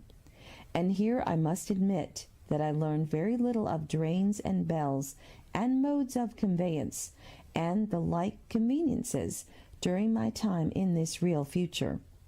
In some of these visions of utopias and coming times which I have read, there is a vast amount of detail about building and social arrangements and so forth. But while such details are easy enough to obtain when the whole world is contained in one's imagination, they are altogether inaccessible to a real traveler amid such realities as I found here. Conceive the tale of London which a Negro, fresh from Central Africa, would take back to his tribe. What would he know of railway companies, of social movements, of telephone and telegraph wires, of the parcels delivery company, and postal orders and the like? Yet we, at least, should be willing enough to explain these things to him. And even of what he knew, how much could he make his untraveled friend either apprehend or believe? Then think how narrow the gap between a Negro and a white man of our own times, and how wide the interval between myself and these of the Golden Age. I was sensible of much which was unseen, and which contributed to my comfort. But save for a general impression of automatic organization, I fear I can convey very little of the difference to your mind. In this matter of sepulture, for instance, I could see no signs of crematoria, nor anything suggestive of tombs, but it occurred to me that possibly there might be cemeteries or crematoria somewhere beyond the range of my explorings. This again was a question I deliberately put to myself, and my curiosity was at first entirely defeated upon the point. The thing puzzled me, and I was led to make a further remark, which puzzled me still more, that aged and infirm among this people there were none. I must confess that my satisfaction with my first theories of an automatic civilization and a decadent humanity did not long endure, yet I could think of no other. Let me put my difficulties. The several big palaces I had explored were mere living places, great dining halls and sleeping apartments. I could find no machinery, no appliances of any kind.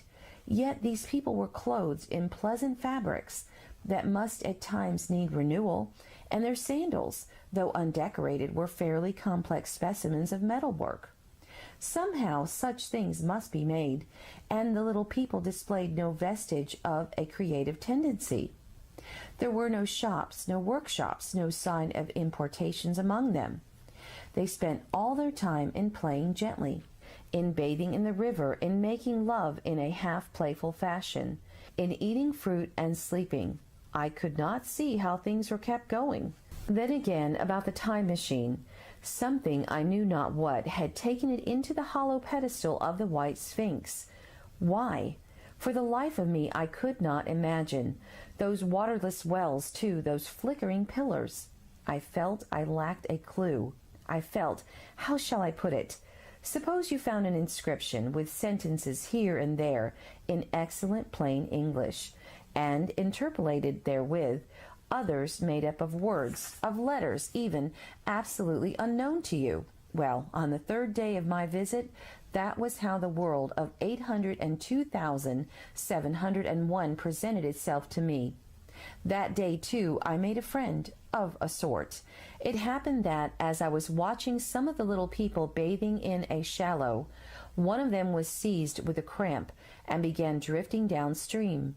The main current ran rather swiftly, but not too strongly for even a moderate swimmer.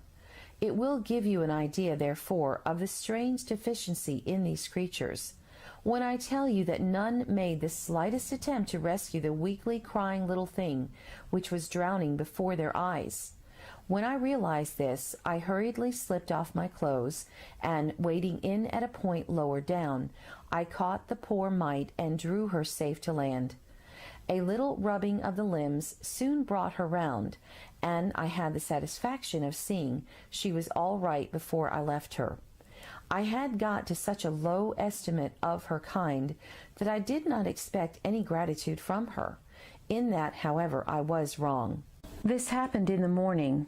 In the afternoon I met my little woman, as I believe it was, as I was returning towards my center from an exploration, and she received me with cries of delight, and presented me with a big garland of flowers, evidently made for me and me alone.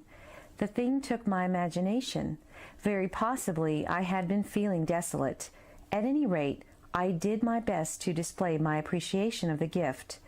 We were soon seated together in a little stone arbor, engaged in conversation, chiefly of smiles. The creature's friendliness affected me exactly as a child's might have done. We passed each other flowers, and she kissed my hands.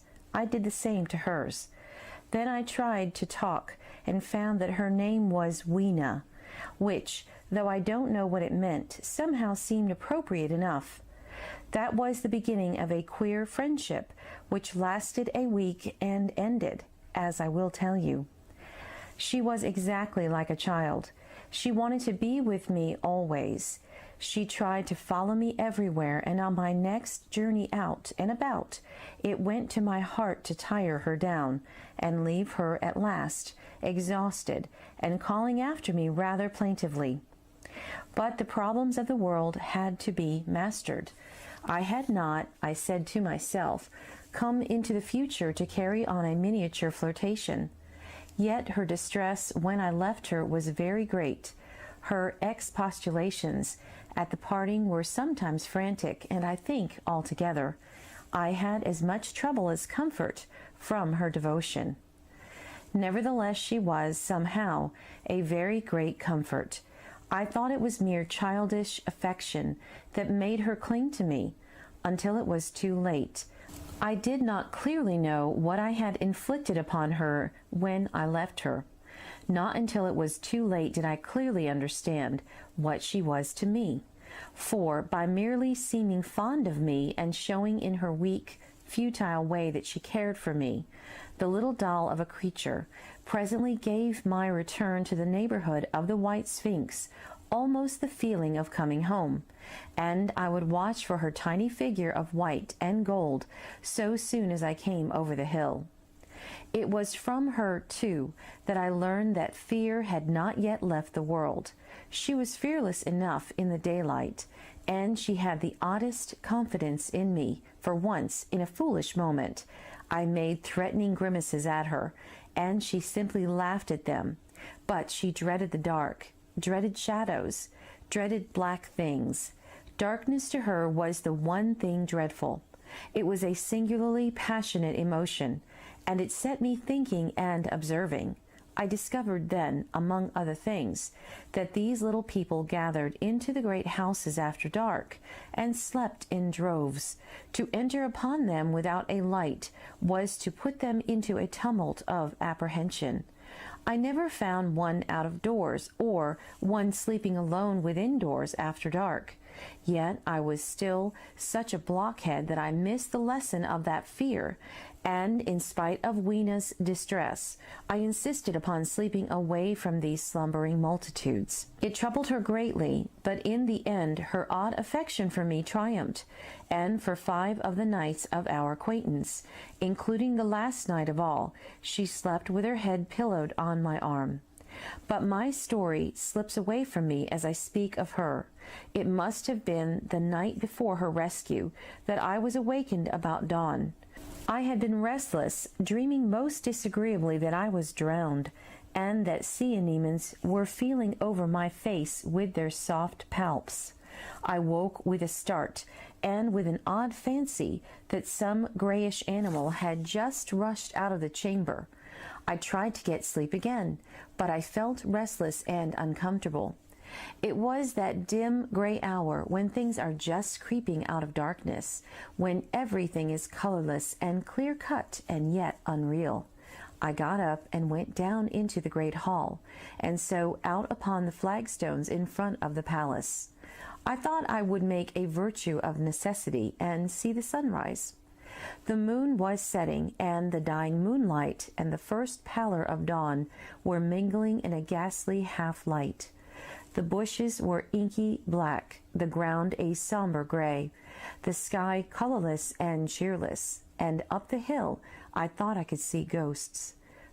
Several times, as I scanned the slopes, I saw white figures. Twice I fancied I saw a solitary white, ape-like creature running rather quickly up the hill.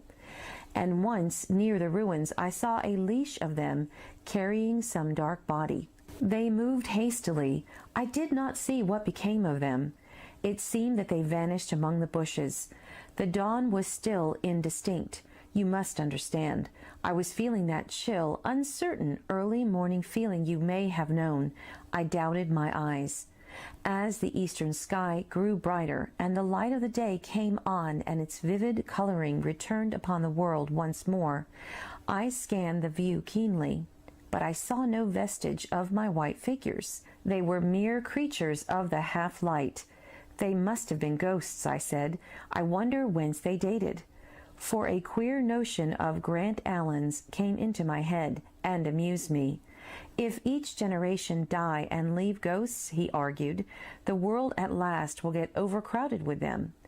On the theory, they would have grown innumerable some 800,000 years hence, and it was no great wonder to see 4 at once. But the jest was unsatisfying, and I was thinking of these figures all the morning, until Weena's rescue drove them out of my head. I associated them in some indefinite way with the white animal I had startled in my first passionate search for the time machine. But Weena was a pleasant substitute. Yet all the same, they were soon destined to take far deadlier possession of my mind. I think I have said how much hotter than our own was the weather of this golden age. I cannot account for it. It may be that the sun was hotter, or the earth nearer the sun. It is usual to assume that the sun will go on cooling steadily in the future, but people, unfamiliar with such speculations as those of the younger Darwin, forget that the planets must ultimately fall back one by one into the parent body. As these catastrophes occur, the sun will blaze with renewed energy, and it may be that some inner planet had suffered this fate. Whatever the reason, the fact remains that the sun was very much hotter than we know it. Well, one very hot morning, my 4th, I think, as I was seeking shelter from the heat and glare in a colossal ruin near the great house where I slept and fed, there happened this strange thing. Clambering among those heaps of masonry, I found a narrow gallery, whose end and side windows were blocked by fallen masses of stone. By contrast with the brilliancy outside, it seemed at first impenetrably dark to me.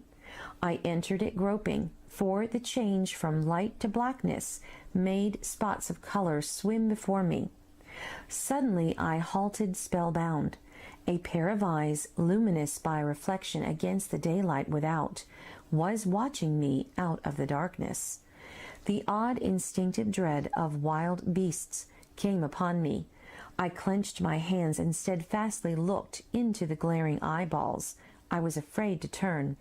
Then the thought of the absolute security in which humanity appeared to be living came to my mind, and then I remembered that strange terror of the dark.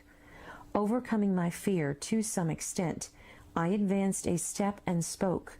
I will admit that my voice was harsh and ill-controlled. I put out my hand and touched something soft. At once the eyes darted sideways, and something white ran past me. I turned with my heart in my mouth, and I saw a queer little ape-like figure, its head held down in a peculiar manner, running across the sunlit space behind me. It blundered against a block of granite, staggered aside, and in a moment was hidden in a black shadow beneath another pile of ruined masonry. My impression of it is, of course, imperfect, but I know it was a dull white and had strange, large grayish-red eyes. Also, that there was flaxen hair on its head and down its back. But, as I say, it went too fast for me to see distinctly.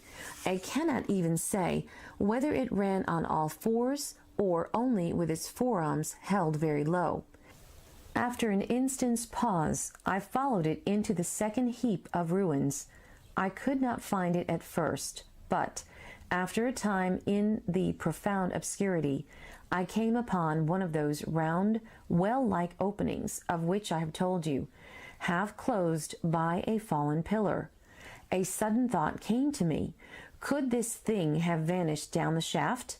I lit a match, and looking down, I saw a small white moving creature with large bright eyes which regarded me steadfastly as it retreated. It made me shudder. It was so like a human spider. It was clambering down the wall, and now I saw for the first time a number of metal foot and hand rests forming a kind of ladder down the shaft. Then the light burned my fingers and fell out of my hand, going out as it dropped, and when I had lit another, the little monster had disappeared. I do not know how long I sat peering down that well. It was not for some time that I could succeed in persuading myself that the thing I had seen was human. But gradually the truth dawned on me, that man had not remained one species, but had differentiated into two distinct animals, that my graceful children of the upper world were not the sole descendants of our generation, but that this bleached, obscene, nocturnal thing, which had vanished before me, was also heir to all the ages. I thought of the flickering pillars and of my theory of an underground ventilation. I began to suspect their true import. And what, I wondered, was this lemur doing in my scheme of a perfectly balanced organization? How was it related to the indolent serenity of the beautiful upper worlders? And what was hidden down there, at the foot of that shaft? I sat upon the edge of the well, telling myself that at any rate there was nothing to fear, and that there I must descend for the solution of my difficulties. And withal, I was absolutely afraid to go. As I hesitated, two of the beautiful upper world people came running in their amorous sport across the daylight into the shadow. The male pursued the female, flinging flowers at her as he ran. They seemed distressed to find me, my arm against the overturned pillar, peering down the well. Apparently it was considered bad form to remark these apertures, for when I pointed to this one and I tried to frame a question about it in their tongue, they were still more visibly distressed and turned away. But they were interested by my matches, and I struck some to amuse them. I tried them again about the well, and again I failed. So presently I left them, meaning to go back to Weena and see what I could get from her. But my mind was already in revolution. My guesses and impressions were slipping and sliding to a new adjustment. I had now a clue to the import of these wells, to the ventilating towers, to the mystery of the ghosts, to say nothing of a hint at the meaning of the bronze gates and the fate of the time machine. And very vaguely there came a suggestion towards the solution of the economic problem that had puzzled me. Here was the new view. Plainly, this second species of man was subterranean. There were three circumstances in particular which made me think that its rare emergence above ground was the outcome of a long-continued underground habit. In the first place, there was the bleached look, common in most animals that live largely in the dark. The whitefish of the Kentucky caves, for instance. Then those large eyes, with that capacity for reflecting light, are common features of nocturnal things. Witness the owl and the cat. And last of all, that evident confusion in the sunshine, that hasty yet fumbling and awkward flight towards dark shadow, and that peculiar carriage of the head while in the light, all reinforce the theory of an extreme sensitiveness of the retina. Beneath my feet, then, the earth must be tunneled enormously, and these tunnelings were the habitat of the new race. The presence of ventilating shafts and wells along the hill slopes, everywhere in fact, except along the river valley, showed how universal were its ramifications. What so natural, then, as to assume that it was in this artificial underground that such work as was necessary to the comfort of the daylight race was done? The notion was so plausible that I at once accepted it, and went on to assume the how of this splitting of the human species. I dare say you will anticipate the shape of my theory, though for myself I very soon felt that it fell far short of the truth. At first, proceeding from the problems of our own age, it seemed clear as daylight to me that the gradual widening of the present, merely temporary and social difference between the capitalist and the laborer was the key to the whole position. No doubt it will seem grotesque enough to you, and wildly incredible. And yet even now there are existing circumstances to point that way. There is a tendency to utilize underground space for the less ornamental purposes of civilization. There is the Metropolitan Railway in London. For instance, there are new electric railways, there are subways, there are underground workrooms and restaurants, and they increase and multiply. Evidently, I thought, this tendency had increased till industry had gradually lost its birthright in the sky. I mean that it had gone deeper and deeper into larger and even larger underground factories, spending a still increasing amount of its time therein, till in the end, even now, does not an East End worker live in such artificial conditions as practically to be cut off from the natural surface of the earth?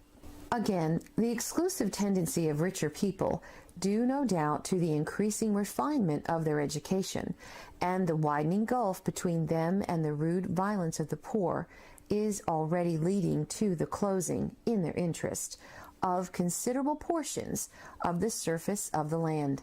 About London, for instance, perhaps half the prettier country is shut in against intrusion, and this same widening gulf, which is due to the length and expense of the higher educational process, and the increased facilities for and temptations toward refined habits on the part of the rich, will make that exchange between class and class, that promotion by intermarriage which at present retards the splitting of our species along lines of social stratification, less and less frequent. So in the end, above ground you must have the haves, pursuing pleasure and comfort and beauty, and below ground the have-nots, the workers, getting continually adapted to the conditions of their labor. Once they were there, they would no doubt have to pay rent, and not a little of it, for the ventilation of their caverns. And if they refused, they would starve or be suffocated for arrears, such of them as were so constituted as to be miserable and rebellious would die, and in the end, the balance being permanent, the survivors would become as well adapted to the conditions of underground life, and as happy in their way as the upper world people were to theirs. As it seemed to me, the refined beauty and the etiolated pallor followed naturally enough. The great triumph of humanity I had dreamed of took a different shape in my mind. It had been no such triumph of moral education and general cooperation as I had imagined. Instead, I saw a real aristocracy, armed with a perfected science, and working to a logical conclusion the industrial system of today. Its triumph had not been simply a triumph over nature, but a triumph over nature and fellow man. This, I must warn you, was my theory at the time. I had no convenient pattern of the utopian books. My explanation may be absolutely wrong. I still think it is the most plausible one. But even on this supposition, the balanced civilization that was at last attained must have long since passed its zenith, and was now far fallen into decay. The too perfect security of the upper worlders had led them to a slow movement of degeneration, to a general dwindling in size, strength, and intelligence. That I could see clearly enough already. What had happened to the undergrounders I did not yet suspect, but from what I had seen of the Morlocks, that, by the by, was the name by which these creatures were called. I could imagine that the modification of the human type was even far more profound than among the Eloi, the beautiful race that I already knew. Then came troublesome doubts. Why had the Morlocks taken my time machine? For I felt sure it was they who had taken it. Why, too, if the Eloi were masters, could they not restore the machine to me? And why were they so terribly afraid of the dark? I proceeded, as I have said, to question Weena about this underworld, but here again I was disappointed. At first she would not understand my questions, and presently she refused to answer them. She shivered as though the topic was unendurable, and when I pressed her, perhaps a little harshly, she burst into tears. They were the only tears, except my own, I ever saw in that golden age. When I saw them, I ceased abruptly to trouble about the Morlocks, and was only concerned in banishing these signs of the human inheritance from Weena's eyes. And very soon she was smiling and clapping her hands, while I solemnly burnt a match.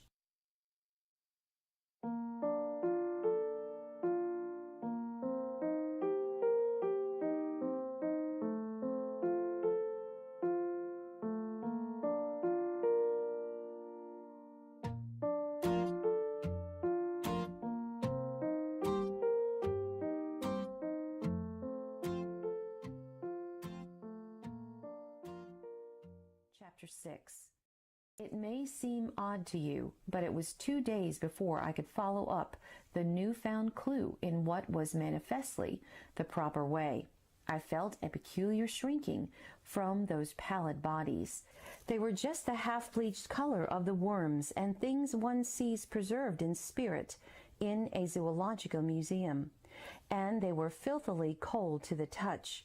Probably my shrinking was largely due to the sympathetic influence of the Eloi, whose disgust of the Morlocks I now began to appreciate. The next night I did not sleep well. Probably my health was a little disordered. I was oppressed with perplexity and doubt. Once or twice I had a feeling of intense fear, for which I could perceive no definite reason. I remember creeping noisily into the great hall, where the little people were sleeping in the moonlight. That night Weena was among them, and feeling reassured by their presence. It occurred to me even then that in the course of a few days the moon must pass through its last quarter, and the nights grow dark, when the appearances of these unpleasant creatures from below, these whitened lemurs, this new vermin that had replaced the old, might be more abundant. And on both these days I had the restless feeling of one who shirks an inevitable duty. I felt assured that the time machine was only to be recovered by boldly penetrating these underground mysteries. Yet I could not face the mystery. If only I had had a companion, it would have been different. But I was so horribly alone, and even to clamber down into the darkness of the well appalled me. I don't know if you will understand my feeling, but I never felt quite safe at my back. It was this restlessness, this insecurity, perhaps, that drove me further and further afield in my exploring expeditions, going to the southwestward towards the rising country that is now called comb wood. I observed far off in the direction of 19th century Banstead, a vast green structure, different in character from any I had hitherto seen. It was larger than the largest of the palaces or ruins I knew, and the facade had an oriental look, the face of it having the luster as well as the pale green tint, a kind of bluish green, of a certain type of Chinese porcelain. This difference in aspect suggested a difference in use, and I was minded to push on and explore. But the day was growing late, and I had come upon the site of the place after a long and tiring circuit, so I resolved to hold over the adventure for the following day. And I returned to the welcome and the caresses of little Weena. But next morning I perceived clearly enough that my curiosity regarding the palace of green porcelain was a piece of self-deception, to enable me to shirk by another day an experience I dreaded. I resolved I would make the descent without further waste of time, and started out in the early morning towards a well near the ruins of granite and aluminum. Little Weena ran with me. She danced beside me to the well, but when she saw me lean over the mouth and look downward, she seemed strangely disconcerted. "Goodbye, little Weena," I said, kissing her, and then, putting her down, I began to feel over the parapet for the climbing hooks, rather hastily, I may as well confess, for I feared my courage might leak away. At first she watched me in amazement. Then she gave a most piteous cry, and running to me she began to pull at me with her little hands. I think her opposition nerved me rather to proceed. I shook her off, perhaps a little roughly, and in another moment I was in the throat of the well. I saw her agonized face over the parapet, and smiled to reassure her. Then I had to look down at the unstable hooks to which I clung. I had to clamber down a shaft of perhaps 200 yards. The descent was effected by means of metallic bars projecting from the sides of the well, and these being adapted to the needs of a creature much smaller and lighter than myself, I was speedily cramped and fatigued by the descent, and not simply fatigued. One of the bars bent suddenly under my weight, and almost swung me off into the blackness beneath. For a moment I hung by one hand, and after that experience I did not dare to rest again. Though my arms and back were presently acutely painful, I went on clambering down the sheer descent with as quick a motion as possible. Glancing upward, I saw the aperture, a small blue disk, in which a star was visible, while little Weena's head showed as a round black projection. The thudding sound of a machine below grew louder and more oppressive. Everything save that little disk above was profoundly dark, and when I looked up again, Weena had disappeared. I was in an agony of discomfort. I had some thought of trying to go up the shaft again, and leave the underworld alone. But even while I turned this over in my mind, I continued to descend. At last, with intense relief, I saw dimly coming up a foot to the right of me, a slender loophole in the wall. Swinging myself in, I found it was the aperture of a narrow horizontal tunnel in which I could lie down and rest. It was not too soon. My arms ached, my back was cramped, and I was trembling with the prolonged terror of a fall.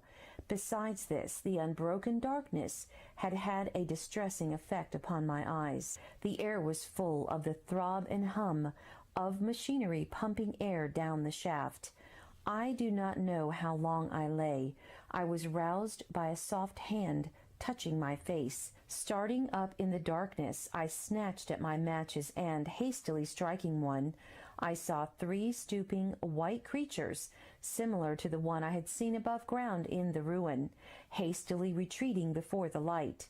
Living as they did in what appeared to me impenetrable darkness, their eyes were abnormally large and sensitive, just as are the pupils of the abysmal fishes, and they reflected the light in the same way.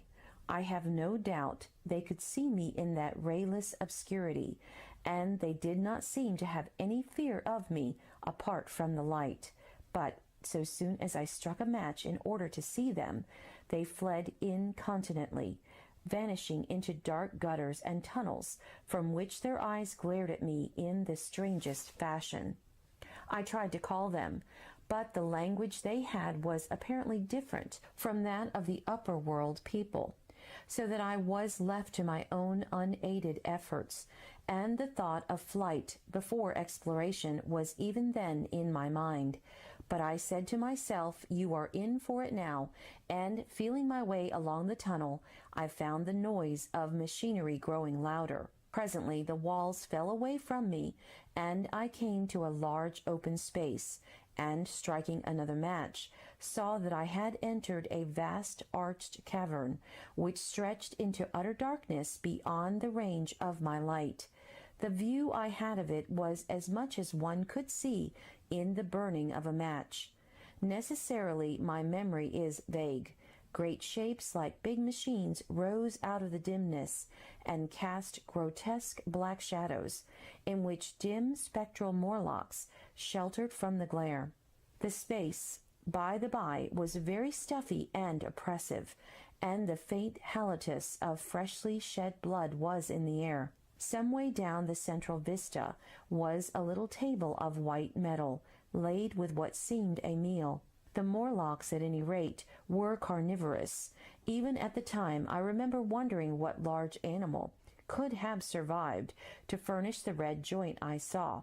It was all very indistinct. The heavy smell, the big, unmeaning shapes, the obscene figures lurking in the shadows, and only waiting for the darkness to come at me again. Then the match burnt down and stung my fingers, and fell, a wriggling red spot in the blackness. I have thought since how particularly ill-equipped I was for such an experience. When I had started with the time machine, I had started with the absurd assumption that the men of the future would certainly be infinitely ahead of ourselves in all their appliances. I had come without arms, without medicine, without anything to smoke. At times I missed tobacco frightfully, even without enough matches. If only I had thought of a kodak, I could have flashed that glimpse of the underworld in a second, and examined it at leisure. But as it is, I stood there with only the weapons and the powers that nature had endowed me with, hands, feet, and teeth, these and 4 safety matches that still remained to me. I was afraid to push my way in among all this machinery in the dark, and it was only with my last glimpse of light I discovered that my store of matches had run low. It had never occurred to me until that moment that there was any need to economize them, and I had wasted almost half a box in astonishing the upper worlders, to whom fire was a novelty. Now, as I say, I had 4 left, and while I stood in the dark, a hand touched mine. Lank fingers came feeling over my face, and I was sensible of a peculiar, unpleasant odor. I fancied I heard the breathing of a crowd of those dreadful little beings about me. I felt the box of matches in my hand being gently disengaged, and other hands behind me plucking at my clothing. The sense of these unseen creatures examining me was indescribably unpleasant. The sudden realization of my ignorance of their ways of thinking and doing came home to me very vividly in the darkness. I shouted at them as loudly as I could. They started away, and then I could feel them approaching me again. They clutched at me more boldly, whispering odd sounds to each other. I shivered violently and shouted again, rather discordantly. This time they were not so seriously alarmed, and they made a queer laughing noise as they came back at me. I will confess I was horribly frightened. I determined to strike another match and escape under the protection of its glare. I did so, and eking out the flicker with a scrap of paper from my pocket, I made good my retreat to the narrow tunnel. But I had scarce entered this when my light was blown out, and in the blackness I could hear the Morlocks rustling like wind among leaves and pattering like the rain as they hurried after me. In a moment I was clutched by several hands, and there was no mistaking that they were trying to haul me back. I struck another light and waved it in their dazzled faces. You can scarce imagine how nauseatingly inhuman they looked, those pale, chinless faces and great, lidless, pinkish gray eyes, as they started in their blindness and bewilderment. But I did not stay to look, I promise you. I retreated again, and when my second match had ended, I struck my third. It had almost burnt through when I reached the opening into the shaft. I lay down on the edge, for the throb of the great pump below made me giddy. Then I felt sideways for the projecting hooks, and as I did so, my feet were grasped from behind, and I was violently tugged backward. I lit my last match, and it incontinently went out, but I had my hand on the climbing bars now, and kicking violently, I disengaged myself from the clutches of the Morlocks, and was speedily clambering up the shaft, while they stayed peering and blinking up at me. All but one little wretch who followed me for some way, and well nigh secured my boot as a trophy. That climb seemed interminable to me. With the last 20 or 30 feet of it, a deadly nausea came upon me. I had the greatest difficulty in keeping my hold. The last few yards was a frightful struggle against this faintness. Several times my head swam, and I felt all the sensations of falling. At last, however, I got over the well mouth somehow, and staggered out of the ruin into the blinding sunlight. I fell upon my face. Even the soil smelt sweet and clean. Then I remember Weena kissing my hands and ears, and the voices of others among the Eloi. Then for a time I was insensible.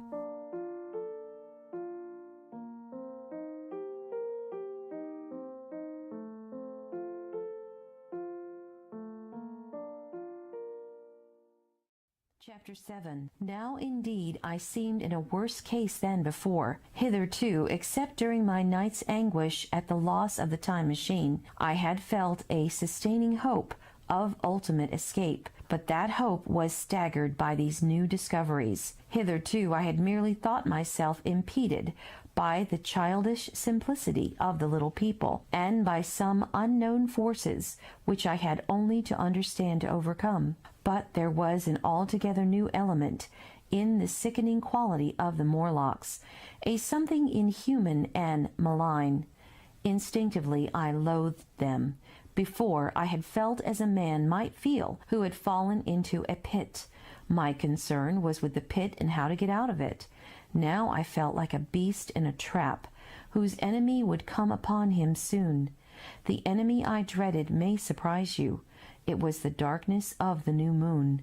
Weena had put this into my head by some at first incomprehensible remarks about the dark nights. It was not now such a very difficult problem to guess what the coming dark nights might mean. The moon was on the wane. Each night there was a longer interval of darkness, and I now understood to some slight degree at least the reason of the fear of the little upper world people for the dark. I wondered vaguely what foul villainy it might be that the Morlocks did under the new moon. I felt pretty sure now that my second hypothesis was all wrong. The upper world people might once have been the favored aristocracy, and the Morlocks their mechanical servants, but that had long since passed away. The two species that had resulted from the evolution of man were sliding down towards, or had already arrived at, an altogether new relationship. The Eloi, like the Carlovingian kings, had decayed to a mere beautiful futility. They still possess the earth on sufferance, since the Morlocks, subterranean for innumerable generations, had come at last to find the daylit surface intolerable. And the Morlocks made their garments, I inferred, and maintained them in their habitual needs, perhaps through the survival of an old habit of service. They did it as a standing horse paws with his foot, or as a man enjoys killing animals in sport, because ancient and departed necessities had impressed it on the organism. But clearly, the old order was already in part reversed. The nemesis of the delicate ones was creeping on apace. Ages ago, thousands of generations ago, man had thrust his brother man out of the ease and the sunshine, and now that brother was coming back, changed. Already the Eloi had begun to learn one old lesson anew. They were becoming reacquainted with fear, and suddenly there came into my head the memory of the meat I had seen in the underworld. It seemed odd how it floated into my mind, not stirred up, as it were, by the current of my meditations, but coming in almost like a question from outside. I tried to recall the form of it. I had a vague sense of something familiar, but I could not tell what it was at the time. Still, however helpless the little people in the presence of their mysterious fear, I was differently constituted. I came out of this age of ours, this ripe prime of the human race, when fear does not paralyze and mystery has lost its terrors. I at least would defend myself. Without further delay, I determined to make myself arms and a fastness where I might sleep. With that refuge as a base, I could face this strange world with some of the confidence I had lost in realizing to what creatures night by night I lay exposed. I felt I could never sleep again until my bed was secure from them. I shuddered with horror to think how they must already have examined me. I wandered during the afternoon along the valley of the Thames, but found nothing that commended itself to my mind as inaccessible. All the buildings and trees seemed easily practicable to such dexterous climbers as the Morlocks, to judge by their wells must be. Then the tall pinnacles of the palace of green porcelain and the polished gleam of its walls came back to my memory, and in the evening, taking Weena like a child upon my shoulder, I went up the hills toward the southwest. The distance I had reckoned was 7 or 8 miles, but it must have been nearer 18. I had first seen the place on a moist afternoon, when distances are deceptively diminished. In addition, the heel of one of my shoes was loose, and a nail was working through the sole. They were comfortable old shoes I wore about indoors, so that I was lame, and it was already long past sunset when I came in sight of the palace, silhouetted black against the pale yellow of the sky. Weena had been hugely delighted when I began to carry her, but after a time she desired me to let her down, and ran along by the side of me, occasionally darting off on either hand to pick flowers to stick in my pockets. My pockets had always puzzled Weena, but at the last she had concluded that they were an eccentric kind of vase for floral decoration. At least she utilized them for that purpose, and that reminds me, in changing my jacket I found— The time-traveler paused, put his hand into his pocket, and silently placed 2 withered flowers, not unlike very large white mallows, upon the little table. Then he resumed his narrative. As the hush of evening crept over the world and we proceeded over the hill crest towards Wimbledon, Weena grew tired and wanted to return to the house of grey stone. But I pointed out the distant pinnacles of the palace of green porcelain to her, and contrived to make her understand that we were seeking a refuge there from her fear. You know that great pause that comes upon things before the dusk? Even the breeze stops in the trees. To me there is always an air of expectation about that evening stillness. The sky was clear, remote, and empty, save for a few horizontal bars far down in the sunset. Well, that night the expectation took the color of my fears. In that darkling calm, my senses seemed preternaturally sharpened. I fancied I could even feel the hollowness of the ground beneath my feet, could indeed almost see through it the Morlocks in their ant-hill, going hither and thither and waiting for the dark. In my excitement, I fancied that they would receive my invasion of their burrows as a declaration of war, And why had they taken my time machine? So we went on in the quiet, and the twilight deepened into night. The clear blue of the distance faded, and one star after another came out. The ground grew dim and the trees black. Weena's fears and her fatigue grew upon her. I took her in my arms and talked to her and caressed her. Then, as the darkness grew deeper, she put her arms around my neck and, closing her eyes, tightly pressed her face against my shoulder. So we went down a long slope into a valley, and there in the dimness I almost walked into a little river. This I waded and went up the opposite side of the valley, past a number of sleeping houses, and by a statue, a faun or some such figure, minus the head. Here too were acacias. So far as I had seen nothing of the Morlocks, but it was yet early in the night, and the darker hours before the old moon rose were still to come. From the brow of the next hill I saw a thick wood spreading wide and black before me. I hesitated at this. I could see no end to it, either to the right or the left. Feeling tired, my feet in particular were very sore. I carefully lowered Weena from my shoulder as I halted, and sat down upon the turf. I could no longer see the palace of green porcelain, and I was in doubt of my direction. I looked into the thickness of the wood and thought of what it might hide. Under that dense tangle of branches one would be out of sight of the stars. Even were there no other lurking danger, a danger I did not care to let my imagination loose upon, there would still be all the roots to stumble over, and the tree boles to strike against. I was very tired, too, after the excitements of the day, so I decided that I would not face it, but would pass the night upon the hill. Weena, I was glad to find, was fast asleep. I carefully wrapped her in my jacket and sat down beside her to wait for the moonrise. The hillside was quiet and deserted, but from the black of the wood there came now and then a stir of living things. Above me shone the stars, for the night was very clear. I felt a certain sense of friendly comfort in their twinkling. All the old constellations had gone from the sky, however. That slow movement which is imperceptible in 100 human lifetimes had long since rearranged them in unfamiliar groupings. But the Milky Way, it seemed to me, was still the same tattered streamer of star-dust as of yore. Southward, as I judged it, was a very bright star, red, that was new to me. It was even more splendid than our own green Sirius. And amid all these scintillating points of light, one bright planet shone kindly and steadily like the face of an old friend. Looking at these stars suddenly dwarfed my own troubles and all the gravities of terrestrial life.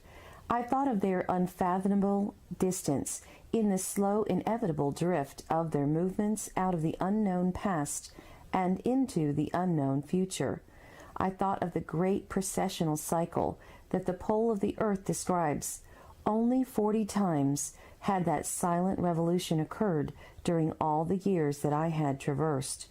And during these few revolutions, all the activity, all the traditions, the complex organizations, the nations, languages, literatures, aspirations, even the mere memory of man as I knew him, had been swept out of existence. Instead were these frail creatures who had forgotten their high ancestry and the white things of which I went in terror. Then I thought of the great fear that was between the two species, and for the first time, with a sudden shiver, came the clear knowledge of what the meat I had seen might be. Yet it was too horrible.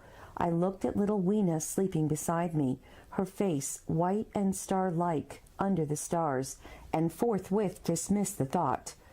Through that long night I held my mind off the Morlocks as well as I could, and whiled away the time by trying to fancy I could find signs of the old constellations in the new confusion. The sky kept very clear, except for a hazy cloud or two. No doubt I dozed at times. Then, as my vigil wore on, came a faintness in the eastward sky, like the reflection of some colorless fire, and the old moon rose, thin and peaked and white, and close behind and overtaking it, and overflowing it, the dawn came, pale at first and then growing pink and warm. No Morlocks had approached us. Indeed, I had seen none upon the hill that night, and in the confidence of renewed day, it almost seemed to me that my fear had been unreasonable. I stood up and found my foot, with the loose heel, swollen at the ankle and painful under the heel. So I sat down again, took off my shoes and flung them away. I awakened Weena, and we went down into the wood, now green and pleasant instead of black and forbidding. We found some fruit wherewith to break our fast. We soon met others of the dainty ones, laughing and dancing in the sunlight as though there was no such thing in nature as the night. And then I thought once more of the meat that I had seen. I felt assured now of what it was, and from the bottom of my heart I pitied this last feeble rill from the great flood of humanity. Clearly, at some time in the long ago of human decay, the Morlocks' food had run short. Possibly they had lived on rats and such like vermin. Even now, man is far less discriminating and exclusive in his food than he was, far less than any monkey. His prejudice against human flesh is no deep-seated instinct, and so these inhuman sons of men. I tried to look at the thing in a scientific spirit.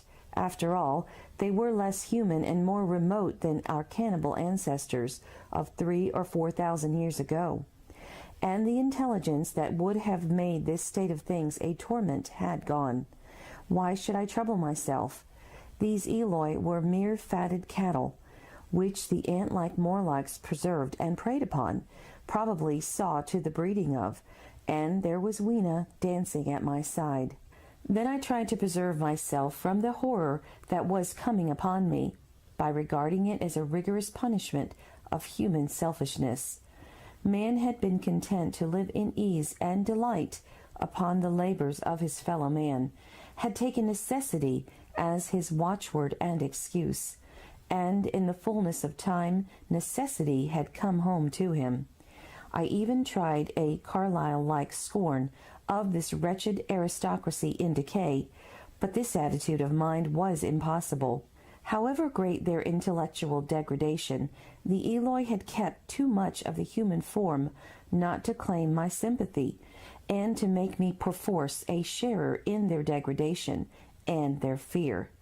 I had at that time very vague ideas as to the course I should pursue. My first was to secure some safe place of refuge, and to make myself such arms of metal or stone as I could contrive. That necessity was immediate. In the next place, I hoped to procure some means of fire, so that I should have the weapon of a torch at hand, for nothing I knew would be more efficient against these Morlocks. Then I wanted to arrange some contrivance to break open the doors of bronze under the white sphinx. I had in mind a battering ram. I had a persuasion that if I could enter those doors and carry a blaze of light before me, I should discover the time machine and escape. I could not imagine the Morlocks were strong enough to move it far away. Weena I had resolved to bring with me to our own time, and, turning such schemes over in my mind, I pursued our ways towards the building which my fancy had chosen as our dwelling.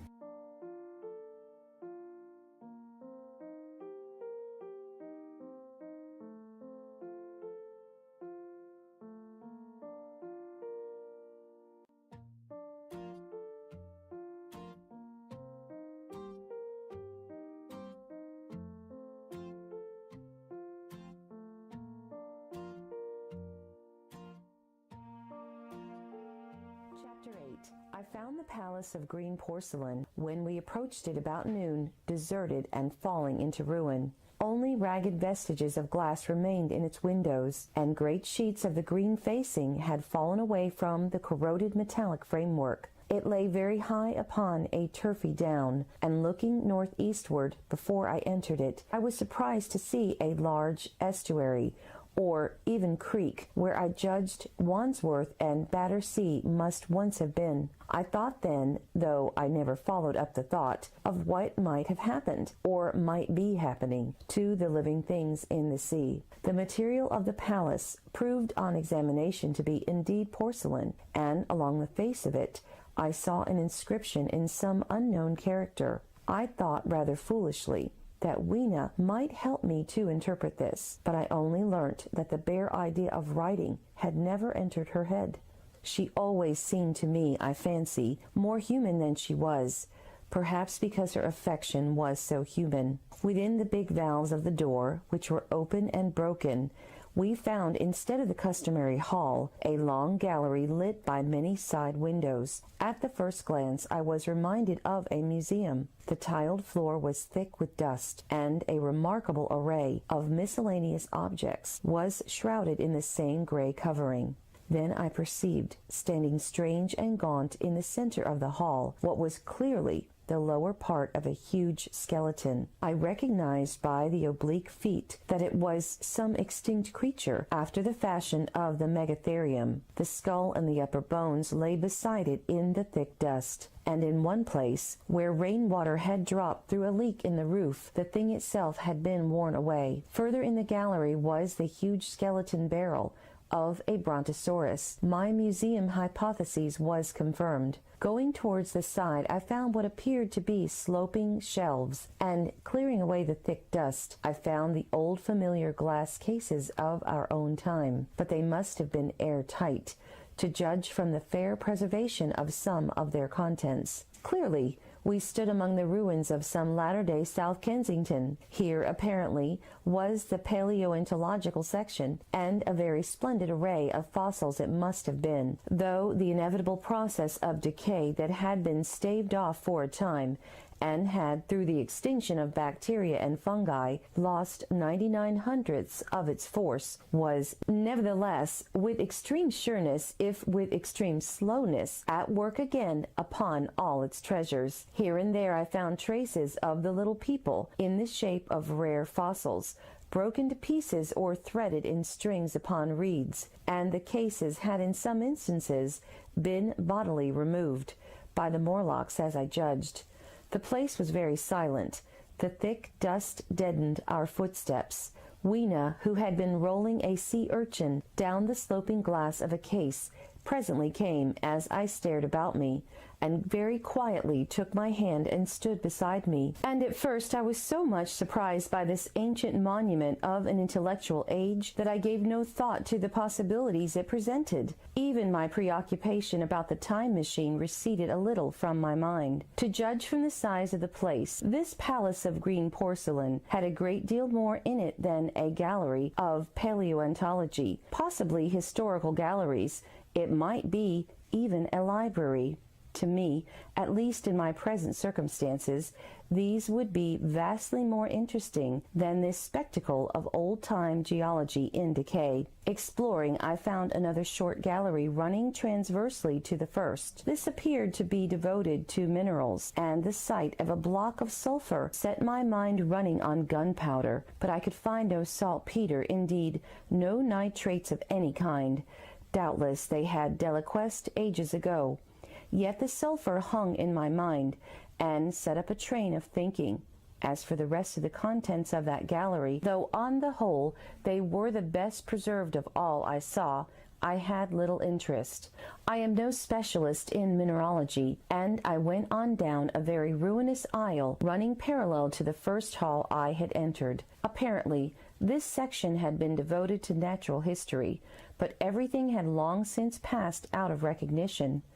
A few shriveled and blackened vestiges of what had once been stuffed animals, desiccated mummies in jars that had once held spirit, a brown dust of departed plants. That was all. I was sorry for that, because I should have been glad to trace the patient readjustments by which the conquest of animated nature had been attained. Then we came to a gallery of simply colossal proportions, but singularly ill lit, the floor of it running downward at a slight angle from the end at which I entered. At intervals white globes hung from the ceiling.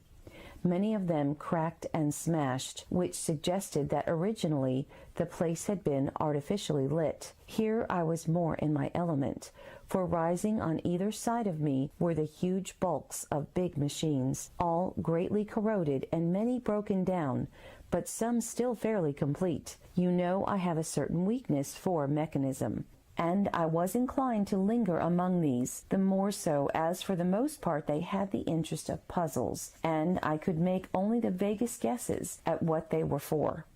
I fancied that if I could solve their puzzles, I should find myself in possession of powers that might be of use against the Morlocks.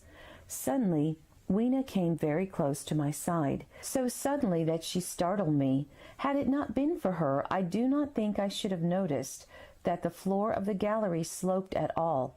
The end I had come in at was quite above ground, and was lit by rather slit-like windows. As you went down the length, the ground came up against these windows, until at last there was a pit like the area of a London house before each, and only a narrow line of daylight at the top. I went slowly along, puzzling about the machines, and had been too intent upon them to notice the gradual diminution of the light, until Weena's increasing apprehensions drew my attention. Then I saw that the gallery ran down, at last into a thick darkness. I hesitated, and then, as I looked round me, I saw that the dust was less abundant, and its surface less even.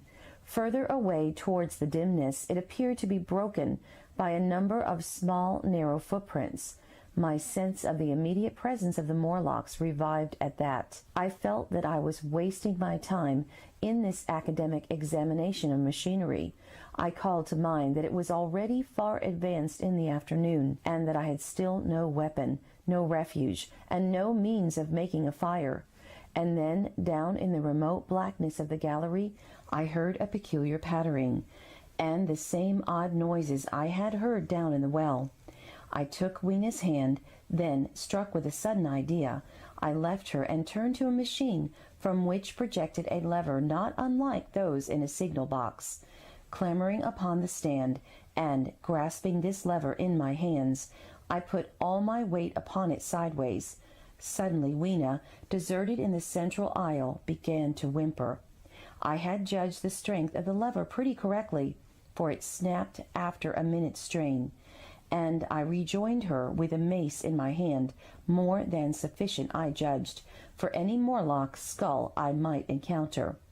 And I longed very much to kill a Morlock or so. Very inhuman, you may think, to want to go killing one's own descendants, but it was impossible, somehow, to feel any humanity in these things. Only my disinclination to leave Weena, and a persuasion that if I began to slake my thirst for murder, my time machine might suffer, restrained me from going straight down the gallery and killing the brutes I heard. Well, mace in one hand and Weena in another, I went out of that gallery and into another and still larger one, which at the first glance reminded me of a military chapel hung with tattered flags. The brown and charred rags that hung from the sides of it I presently recognized as the decaying vestiges of books. They had long since dropped to pieces, and every semblance of print had left them. But here and there were warped boards and cracked metallic clasps that told the tale well enough. Had I been a literary man, I might, perhaps, have moralized upon the futility of all ambition. But as it was, the thing that struck me with keenest force was the enormous waste of labor to which this somber wilderness of rotting paper testified. At the time, I will confess that I thought chiefly of the Philosophical Transactions and my own 17 papers upon physical optics. Then, going up a broad staircase, we came to what may once have been a gallery of technical chemistry, and here I had not a little hope of useful discoveries, except at one end where the roof had collapsed. This gallery was well preserved. I went eagerly to every unbroken case, and at last, in one of the really airtight cases, I found a box of matches. Very eagerly I tried them. They were perfectly good. They were not even damp. I turned to Weena. "Dance," I cried to her in her own tongue, for now I had a weapon indeed against the horrible creatures we feared. And so, in that derelict museum, upon the thick, soft carpeting of dust, to Weena's huge delight, I solemnly performed a kind of composite dance, whistling "The Land of the Leal" as cheerfully as I could. In part it was a modest can-can, in part a step dance, in part a skirt dance, so far as my tailcoat permitted, and in part original, for I am naturally inventive, as you know. Now I still think that for this box of matches to have escaped the wear of time for immemorial years was most strange. As for me, it was a most fortunate thing. Yet, oddly enough, I found a far unlikelier substance, and that was camphor. I found it in a sealed jar that by chance, I suppose, had been really hermetically sealed. I fancied at first that it was paraffin wax, and smashed the glass accordingly. But the odor of camphor was unmistakable. In the universal decay, this volatile substance had chanced to survive, perhaps through many thousands of centuries. It reminded me of a sepia painting I had once seen, done from the ink of a fossil belemnite that must have perished and become fossilized millions of years ago. I was about to throw it away, but I remembered that it was inflammable and burnt with a good bright flame, was, in fact, an excellent candle, and I put it in my pocket.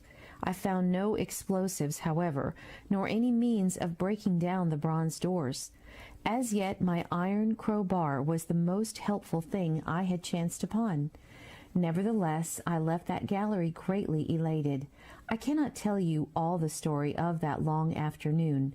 It would require a great effort of memory to recall my explorations in at all the proper order. I remember a long gallery of rusting stands of arms, and how I hesitated between my crowbar and a hatchet or a sword. I could not carry both, however, and my bar of iron promised best against the bronze gates. There were numbers of guns, pistols, and rifles. The most were masses of rust, but many were of some new metal and still fairly sound. But any cartridges or powder there may once have been had rotted into dust. One corner I saw was charred and shattered, perhaps, I thought, by an explosion among the specimens. In another place was a vast array of idols, Polynesian, Mexican, Grecian, Phoenician, every country on earth, I should think. And here, yielding to an irresistible impulse, I wrote my name upon the nose of a state-type monster from South America that particularly took my fancy. As the evening drew on, my interest waned. I went through gallery after gallery, dusty, silent, often ruinous, the exhibits sometimes mere heaps of rust and lignite, sometimes fresher. In one place I suddenly found myself near the model of a tin mine, and then by the merest accident I discovered, in an airtight case, 2 dynamite cartridges. I shouted "Eureka!" and smashed the case with joy. Then came a doubt. I hesitated, then selected a little side gallery. I made my essay. I never felt such a disappointment as I did in waiting 5, 10, 15 minutes for an explosion that never came. Of course the things were dummies, as I might have guessed from their presence. I really believe that, had they not been so, I should have rushed off incontinently and blown Sphinx, bronze doors, and, as it proved, my chances of finding the time machine altogether into non-existence. It was after that, I think, that we came to a little open court within the palace. It was turfed and had 3 fruit trees. So we rested and refreshed ourselves. Towards sunset I began to consider our position. Night was creeping upon us, and my inaccessible hiding place had still to be found. But that troubled me very little now. I had in my possession a thing that was, perhaps, the best of all defenses against the Morlocks. I had matches. I had the camphor in my pocket, too. If a blaze were needed, it seemed to me that the best thing we could do would be to pass the night in the open, protected by a fire. In the morning there was the getting of the time machine. Towards that, as yet, I had only my iron mace, but now, with my growing knowledge, I felt very differently towards those bronze doors. Up to this, I had refrained from forcing them, largely because of the mystery on the other side. They had never impressed me as being very strong, and I hoped to find my bar of iron not altogether inadequate for the work. Chapter 9. We emerged from the palace while the sun was still in part above the horizon. I was determined to reach the White Sphinx early the next morning, and ere the dusk I purposed pushing through the woods that had stopped me on the previous journey. My plan was to go as far as possible that night, and then, building a fire, to sleep in the protection of its glare. Accordingly, as we went along, I gathered any sticks or dried grass I saw, and presently had my arms full of such litter.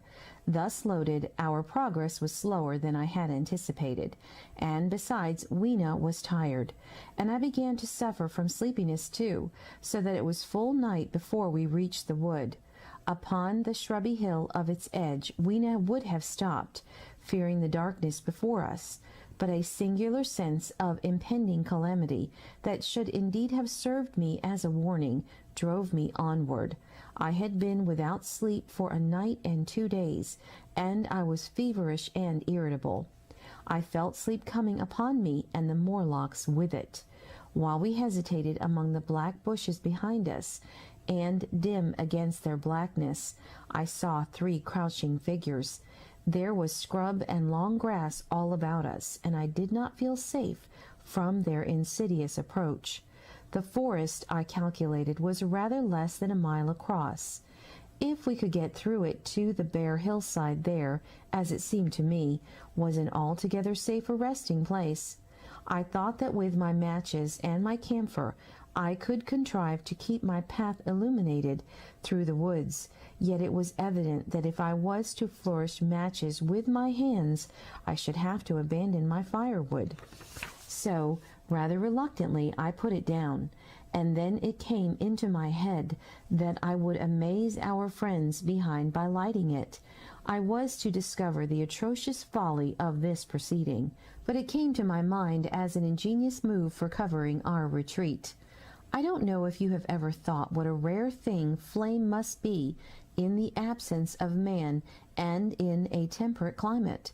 The sun's heat is rarely strong enough to burn, even when it is focused by dewdrops, as is sometimes the case in more tropical districts. Lightning may blast and blacken, but it rarely gives rise to widespread fire. Decaying vegetation may occasionally smolder with the heat of its fermentation, but this rarely results in flame. In this decadence, too, the art of fire-making had been forgotten on the earth. The red tongues that went licking up my heap of wood were an altogether new and strange thing to Weena. She wanted to run to it and play with it. I believe she would have cast herself into it had I not restrained her. But I caught her up, and, in spite of her struggles, plunged boldly before me into the wood. For a little way the glare of my fire lit the path. Looking back presently, I could see, through the crowded stems, that from my heap of sticks the blaze had spread to some bushes adjacent, and a curved line of fire was creeping up the grass of the hill. I laughed at that, and turned again to the dark trees before me. It was very black, and Weena clung to me convulsively, but there was still, as my eyes grew accustomed to the darkness, sufficient light for me to avoid the stems. Overhead it was simply black, except where a gap of remote blue sky shone down upon us here and there. I struck none of my matches because I had no hand free. Upon my left arm I carried my little one. In my right hand I had my iron bar. For some way I heard nothing but the crackling twigs under my feet, the faint rustle of the breeze above, and my own breathing and the throb of the blood vessels in my ears. Then I seemed to know of a pattering about me. I pushed on grimly. The pattering grew more distinct, and then I caught the same queer sounds and voices I had heard in the underground. There were evidently several of the Morlocks, and they were closing in upon me. Indeed, in another minute I felt a tug at my coat, then something at my arm, and Weena shivered violently and became quite still. It was time for a match, but to get one I must put her down. I did so, and as I fumbled with my pocket, a struggle began in the darkness about my knees, perfectly silent on her part, and with the same peculiar cooing sounds from the Morlocks. Soft little hands, too, were creeping over my coat and back, touching even my neck. Then the match scratched and fizzled. I held it flaring, and saw the white backs of the Morlocks in flight amid the trees. I hastily took a lump of camphor from my pocket, and prepared to light it as soon as the match should wane. Then I looked at Weena. She was lying clutching my feet, and quite motionless with her face to the ground. With a sudden fright, I stooped to her. She seemed scarcely to breathe. I lit the block of camphor and flung it to the ground, and as it spat and flared up and drove back the Morlocks and the shadows, I knelt down and lifted her. The wood behind seemed full of the stir and murmur of a great company.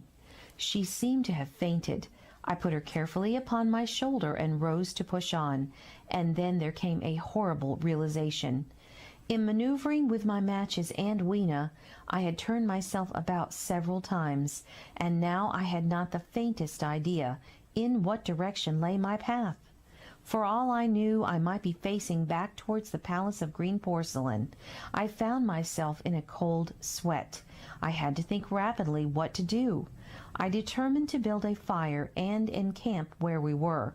I put Weena, still motionless, down upon a turfy bowl, and very hastily, as my first lump of camphor waned, I began collecting sticks and leaves. Here and there out of the darkness round me the Morlock's eyes shone like carbuncles.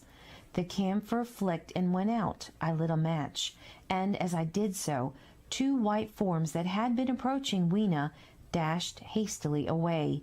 One was so blinded by the light that he came straight for me, and I felt his bones grind under the blow of my fist. He gave a whoop of dismay, staggered a little way, and fell down. I lit another piece of camphor and went on gathering my bonfire. Presently I noticed how dry was some of the foliage above me, for since my arrival on the time machine, a matter of a week, no rain had fallen. So instead of casting about among the trees for fallen twigs, I began leaping up and dragging down branches. Very soon I had a choking, smoky fire of green wood and dry sticks, and could economize my camphor. Then I turned to where Weena lay beside my iron mace. I tried what I could to revive her, but she lay like one dead. I could not even satisfy myself whether or not she breathed. Now the smoke of the fire beat over towards me, and it must have made me heavy all of a sudden. Moreover, the vapor of camphor was in the air. My fire would not need replenishing for an hour or so. I felt very weary after my exertion, and sat down. The wood, too, was full of slumberous murmur that I did not understand.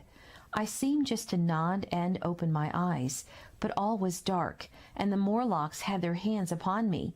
Flinging off their clinging fingers, I hastily felt in my pocket for the matchbox, and it had gone. Then they gripped and closed with me again. In a moment I knew what had happened. I had slept, and my fire had gone out, and the bitterness of death came over my soul. The forest seemed full of the smell of burning wood. I was caught by the neck, by the hair, by the arms, and pulled down. It was indescribably horrible in the darkness to feel all these soft creatures heaped upon me. I felt as if I was in a monstrous spider's web. I was overpowered and went down. I felt little teeth nipping at my neck. I rolled over, and as I did so, my hand came against my iron lever. It gave me strength. I struggled up, shaking the human rats from me, and, holding the bar short, I thrust where I judged their faces might be. I could feel the succulent giving of flesh and bone under my blows, and for a moment I was free. The strange exultation that so often seems to accompany hard fighting came upon me. I knew that both I and Weena were lost, but I determined to make the Morlocks pay for their meat. I stood with my back to a tree, swinging the iron bar before me. The whole wood was full of the stir and cries of them. A minute passed. Their voices seemed to rise to a higher pitch of excitement, and their movements grew faster. Yet none came within reach. I stood glaring at the blackness. Then suddenly came hope. What if the Morlocks were afraid? And close on the heels of that came a strange thing. The darkness seemed to grow luminous. Very dimly I began to see the Morlocks about me. 3 battered at my feet, and then I recognized, with incredulous surprise, that the others were running in an incessant stream, as it seemed, from behind me and away through the wood in front. And their backs seemed no longer white but reddish. As I stood agape, I saw a little red spark go drifting across a gap of starlight between the branches and vanish, and at that I understood the smell of burning wood, the slumberous murmur that was growing now into a gusty roar, the red glow, and the Morlock's flight. Stepping out from behind my tree and looking back, I saw through the black pillars of the nearer trees the flames of the burning forest. It was my first fire coming after me. With that I looked for Weena, but she was gone.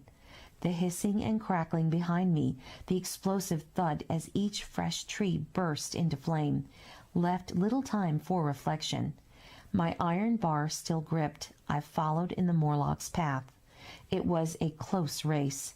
Once the flames crept forward so swiftly on my right as I ran that I was outflanked and had to strike off to the left.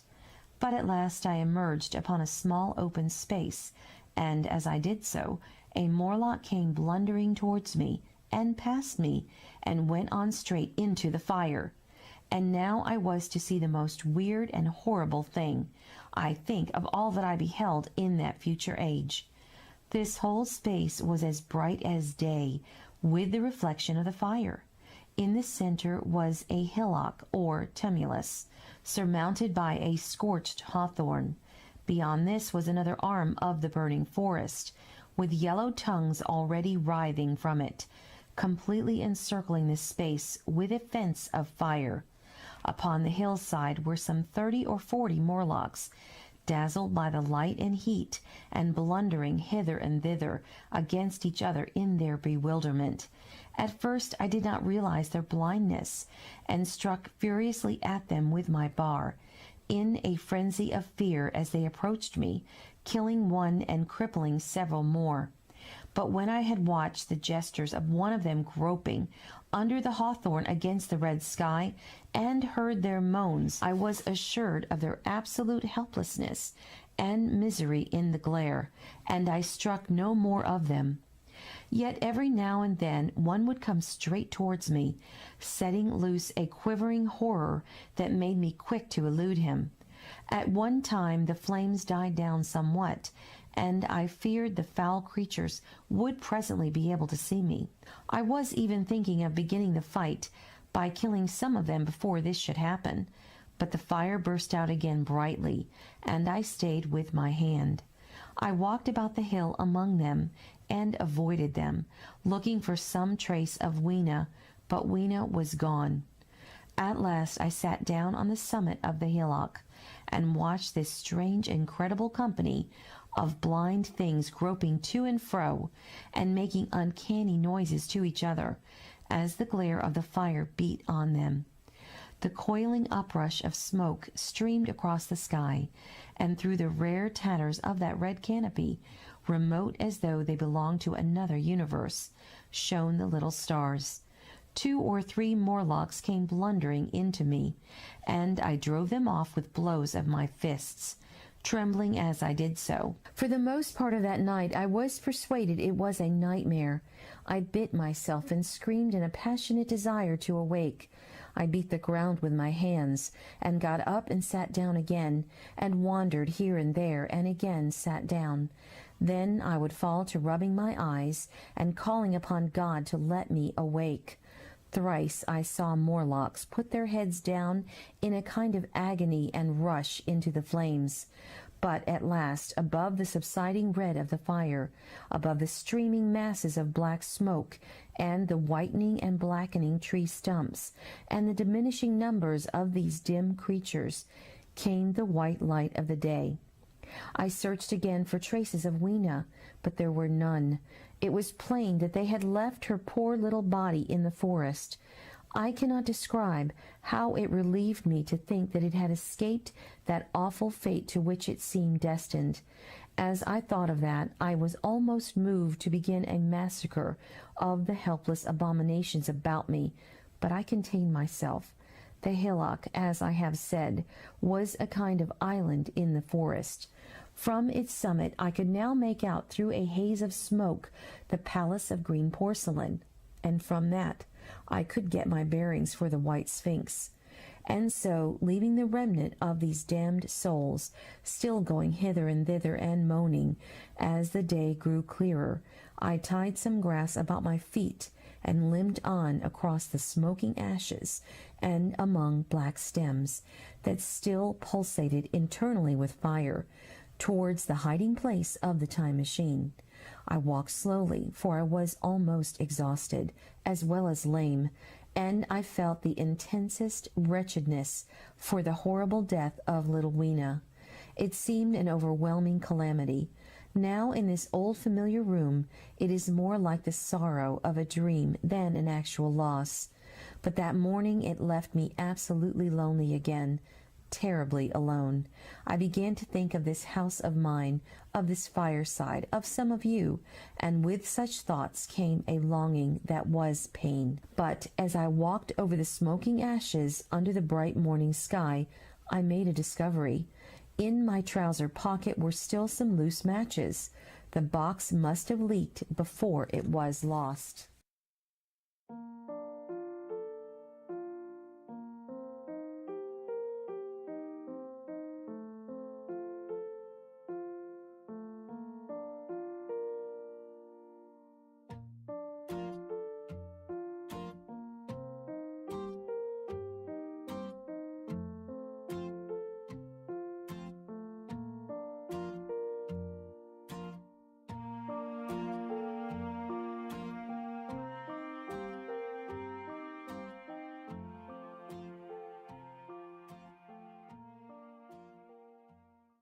Chapter 10.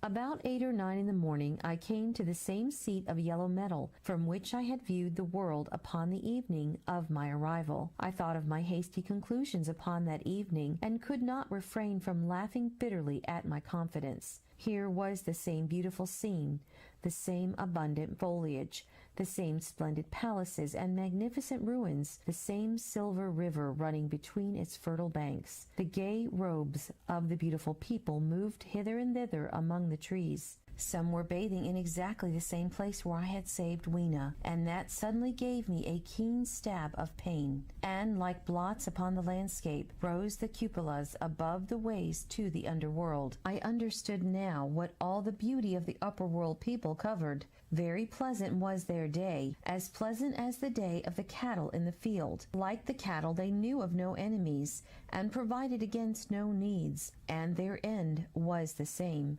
I grieved to think how brief the dream of the human intellect had been. It had committed suicide. It had set itself steadfastly towards comfort and ease, a balanced society with security and permanency as its watchword. It had attained its hopes. To come to this at last, once life and property must have reached almost absolute safety. The rich had been assured of his wealth and comfort, the toiler assured of his life and work. No doubt in that perfect world there had been no unemployed problem, no social question left unsolved, and a great quiet had followed. It is a law of nature we overlook. That intellectual versatility is the compensation for change, danger, and trouble. An animal perfectly in harmony with its environment is a perfect mechanism. Nature never appeals to intelligence until habit and instinct are useless. There is no intelligence where there is no change and no need of change. Only those animals partake of intelligence that have to meet a huge variety of needs and dangers. So, as I see it, the upper world man had drifted towards his feeble prettiness, and the underworld to mere mechanical industry. But that perfect state had lacked one thing even for mechanical perfection: absolute permanency. Apparently, as time went on, the feeding of the underworld, however it was effected, had become disjointed. Mother Necessity, who had been staved off for a few thousand years, came back again, and she began below. The underworld, being in contact with machinery, which, however perfect, still needs some little thought outside habit, had probably retained perforce rather more initiative, if less of every other human character, than the upper. And when other meat failed them, they turned to what old habit had hitherto forbidden. So I say I saw it in my last view of the world of 802,701.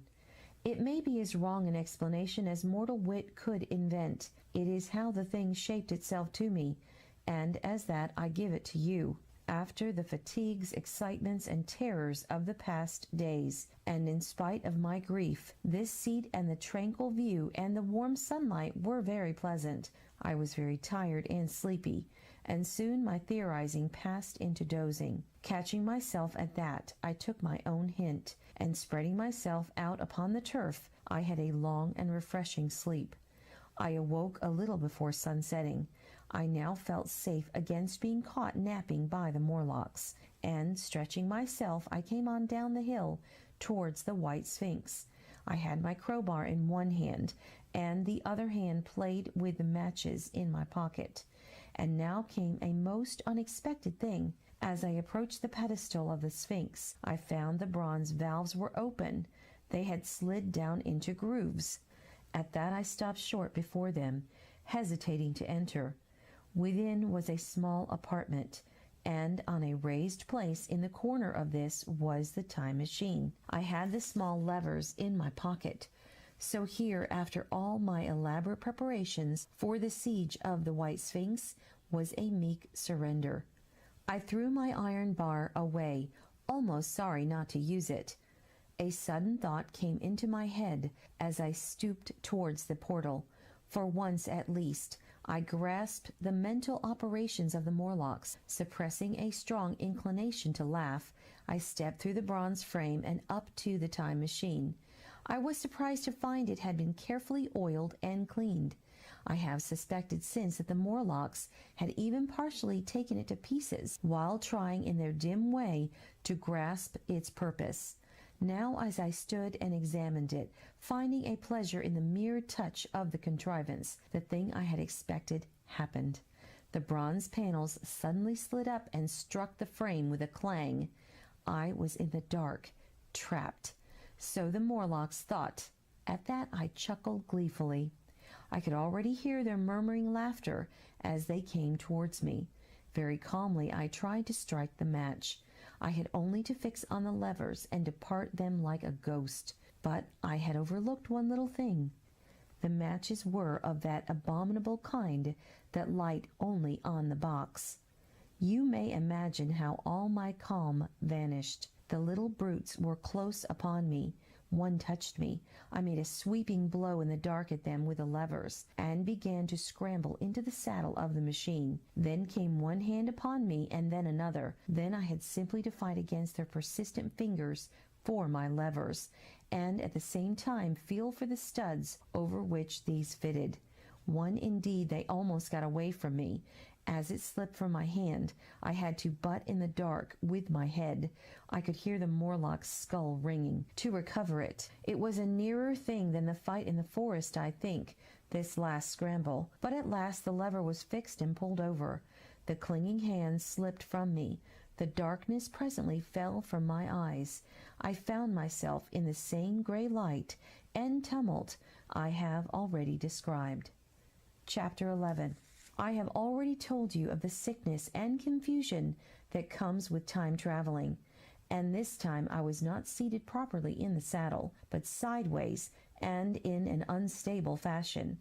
For an indefinite time I clung to the machine as it swayed and vibrated, quite unheeding how I went, and when I brought myself to look at the dials again, I was amazed to find where I had arrived. One dial records days, another thousands of days, another millions of days, and another thousands of millions. Now, instead of reversing the levers, I had pulled them over so as to go forward with them. And when I came to look at these indicators, I found that the thousands hand was sweeping round as fast as the seconds hand of a watch into futurity. As I drove on, a peculiar change crept over the appearance of things. The palpitating grayness grew darker. Then, though I was still traveling with prodigious velocity, the blinking succession of day and night, which was usually indicative of a slower pace, returned, and grew more and more marked. This puzzled me very much at first. The alternations of night and day grew slower and slower, and so did the passage of the sun across the sky, until they seemed to stretch through centuries. At last a steady twilight brooded over the earth, a twilight only broken now and then when a comet glared across the darkling sky. The band of light that had indicated the sun had long since disappeared, for the sun had ceased to set. It simply rose and fell in the west, and grew even broader and more red. All trace of the moon had vanished. The circling of the stars, growing slower and slower, had given place to creeping points of light. At last, some time before I stopped, the sun, red and very large, halted motionless upon the horizon, a vast dome glowing with a dull heat, and now and then suffering a momentary extinction. At one time it had for a little while glowed more brilliantly again, but it speedily reverted to its sullen red heat. I perceived by the slowing down of its rising and setting that the work of the tidal drag was done. The earth had come to rest with one face to the sun, even as in our own time the moon faces the earth. Very cautiously, for I remembered my former headlong fall, I began to reverse my motion. Slower and slower went the circling hands, until the thousands one seemed motionless, and the daily one was no longer a mere mist upon its scale. Still slower, until the dim outlines of a desolate beach grew visible. I stopped very gently and sat upon the time machine, looking round. The sky was no longer blue. Northeastward it was inky black, and out of the blackness shone brightly and steadily the pale white stars. Overhead it was a deep Indian red and starless, and southeastward it grew brighter to a glowing scarlet where, cut by the horizon, lay the huge hull of the sun, red and motionless. The rocks about me were of a harsh reddish color, and all the trace of life that I could see at first was the intensely green vegetation that covered every projecting point on their southeastern face. It was the same rich green that one sees on forest moss or on the lichen in caves, plants which like these grow in a perpetual twilight. The machine was standing on a sloping beach. The sea stretched away to the southwest, to rise into a sharp, bright horizon against the wan sky. There were no breakers and no waves, for not a breath of wind was stirring. Only a slight, oily swell rose and fell like a gentle breathing, and showed that the eternal sea was still moving and living. And along the margin, where the water sometimes broke, was a thick incrustation of salt, pink under the lurid sky. There was a sense of oppression in my head, and I noticed that I was breathing very fast. The sensation reminded me of my only experience of mountaineering, and from that I judged the air to be more rarefied than it is now. Far away up the desolate slope I heard a harsh scream, and saw a thing like a huge white butterfly go slanting and fluttering up into the sky and, circling, disappear over some low hillocks beyond. The sound of its voice was so dismal that I shivered and seated myself more firmly upon the machine. nothing. Looking round me again, I saw that, quite near, what I had taken to be a reddish mass of rock was moving slowly towards me. Then I saw the thing was really a monstrous crab-like creature. Can you imagine a crab as large as yonder table, with its many legs moving slowly and uncertainly, its big claws swaying, its long antennae like carters' whips, waving and feeling, and its stalked eyes gleaming at you on either side of its metallic front? Its back was corrugated and ornamented with ungainly bosses, and a greenish incrustation blotched it here and there. I could see the many palps of its complicated mouth flickering and feeling as it moved. As I stared at this sinister apparition crawling towards me, I felt a tickling on my cheek, as though a fly had lighted there. I tried to brush it away with my hand, but in a moment it returned, and almost immediately came another by my ear. I struck at this, and caught something thread-like. It was drawn swiftly out of my hand. With a frightful qualm, I turned, and saw that I had just grasped the antennae of another monster crab that stood just behind me. Its evil eyes were wriggling on their stalks. Its mouth was all alive with appetite, and its vast ungainly claws, smeared with an algal slime, were descending upon me. In a moment my hand was on the lever, and I had placed a month between myself and these monsters, but I was still on the same beach, and I saw them distinctly now as soon as I stopped. Dozens of them seemed to be crawling here and there in the somber light, among the foliated sheets of intense green. I cannot convey the sense of abominable desolation that hung over the world. The red eastern sky, the northward blackness, the salt dead sea, the stony beach crawling with these foul, slow-stirring monsters, the uniform poisonous-looking green of the lichenous plants, the thin air that hurts one's lungs, all contributed to an appalling effect. I moved on 100 years, and there was the same red sun, a little larger, a little duller, the same dying sea, the same chill air, and the same crowd of earthy crustacea creeping in and out among the green weed and the red rocks. And in the westward sky I saw a curved pale line like a vast new moon. So I traveled, stopping ever and again in great strides of 1,000 years or more,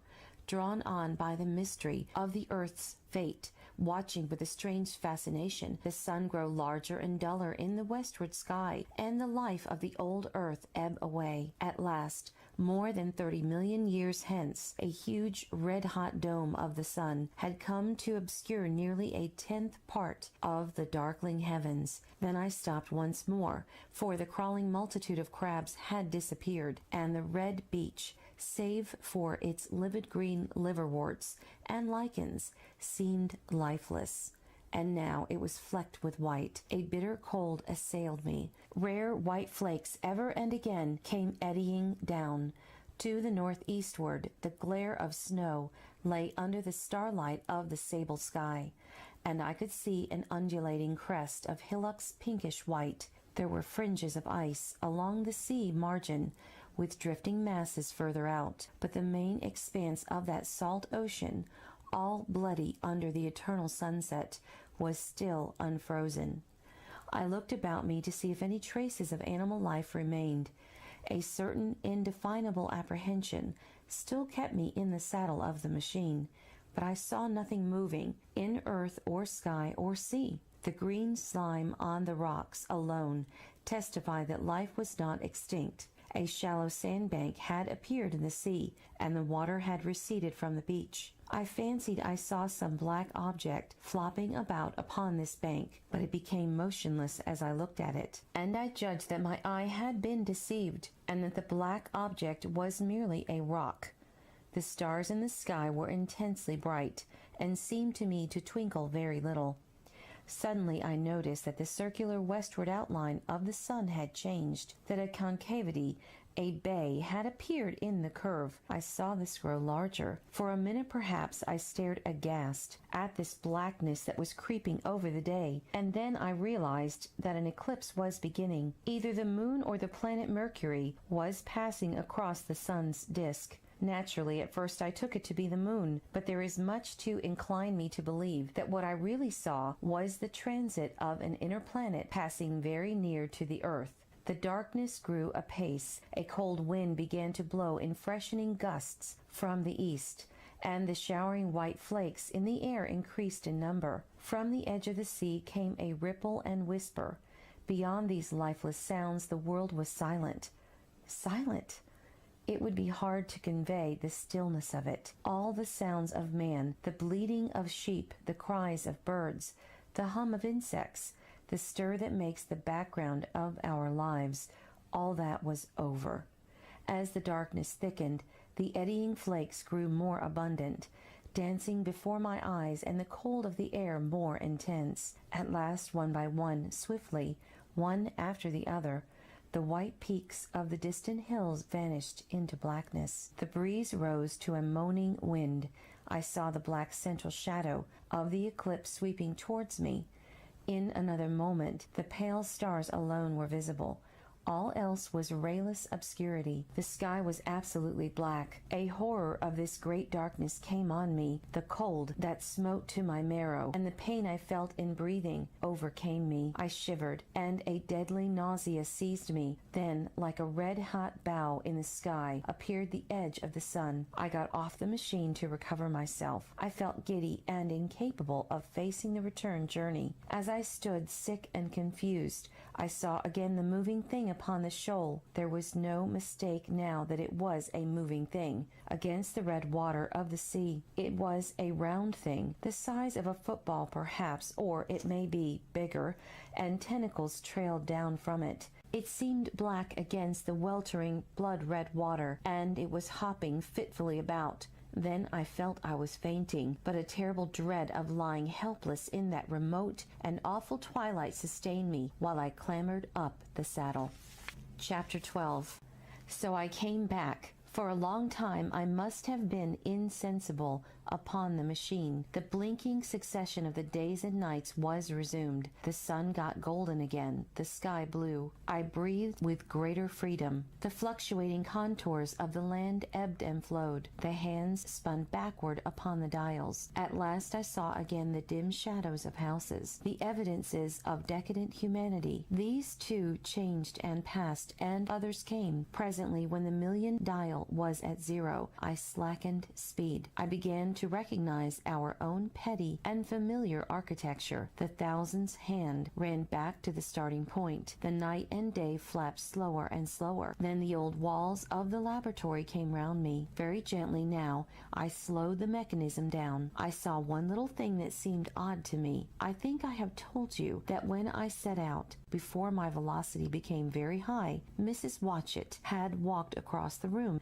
traveling, as it seemed to me, like a rocket. As I returned, I passed again across that minute when she traversed the laboratory. But now her every motion appeared to be the exact inversion of her previous ones. The door at the lower end opened, and she glided quietly up the laboratory, back foremost, and disappeared behind the door by which she had previously entered. Just before that I seemed to see Hillier for a moment, but he passed like a flash. Then I stopped the machine and saw about me again the old familiar laboratory, my tools, my appliances, just as I had left them. I got off the thing very shakily and sat down upon my bench. For several minutes I trembled violently. Then I became calmer. Around me was my old workshop again, exactly as it had been. I might have slept there and the whole thing have been a dream. And yet, not exactly. The thing had started from the southeast corner of the laboratory. It had come to rest again in the northwest, against the wall where you saw it. That gives you the exact distance from my little lawn to the pedestal of the White Sphinx, into which the Morlocks had carried my machine. For a time my brain went stagnant. Presently I got up and came through the passage here, limping because my heel was still painful, and feeling sorely begrimed. I saw the Pall Mall Gazette on the table by the door. I found the date was indeed today, and looking at the timepiece, saw the hour was almost 8 o'clock. I heard your voices and the clatter of plates. I hesitated. I felt so sick and weak. Then I sniffed good wholesome meat and opened the door on you. You know the rest. I washed and dined, and now I am telling you the story. I know, he said after a pause, that all this will be absolutely incredible to you. To me, the one incredible thing is that I am here tonight, in this old familiar room, looking into your friendly faces and telling you these strange adventures. He looked at the medical man. No, I cannot expect you to believe it. Take it as a lie or a prophecy. Say I dreamed it in the workshop. Consider I have been speculating upon the destinies of our race until I have hatched this fiction. Treat my assertion of its truth as a mere stroke of art to enhance its interest, and taking it as a story, what do you think of it? He took up his pipe and began, in his old accustomed manner, to tap with it nervously upon the bars of the grate. There was a momentary stillness. Then chairs began to creak and shoes to scrape upon the carpet. I took my eyes off the time traveler's face and looked round at his audience. They were in the dark, and little spots of color swam before them. The medical man seemed absorbed in the contemplation of our host. The editor was looking hard at the end of his cigar, the sixth. The journalist fumbled for his watch. The others, as far as I remember, were motionless. The editor stood up with a sigh. "What a pity it is that you're not a writer of stories," he said, putting his hand on the time traveler's shoulder. "You don't believe it? Well, I thought not." The time traveler turned to us. "Where are the matches?" he said.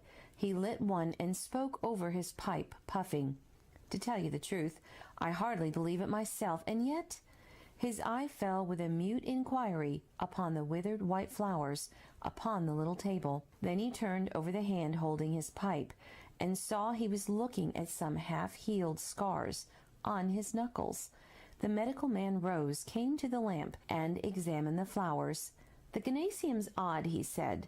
The psychologist leant forward to see, holding out his hand for a specimen.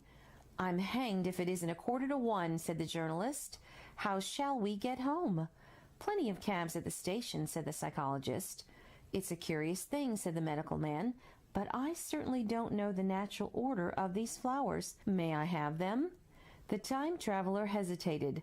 Then suddenly, "Certainly not." "Where did you really get them?" said the medical man. The time traveler put his hand to his head. He spoke like one who was trying to keep hold of an idea that eluded him. "They were put into my pocket by Weena when I traveled into time." He stared round the room. "I'm damned if it isn't all going. This room and you and the atmosphere of every day is too much for my memory. Did I ever make a time machine? Or a model of a time machine? Or is it all only a dream? They say life is a dream, a precious poor dream at times, but I can't stand another that won't fit. It's madness. And where did the dream come from? I must look at that machine, if there is one." He caught up the lamp swiftly and carried it, flaring red, through the door into the corridor. We followed him. There, in the flickering light of the lamp, was the machine, sure enough, squat, ugly, and askew, a thing of brass, ebony, ivory, and translucent glimmering quartz.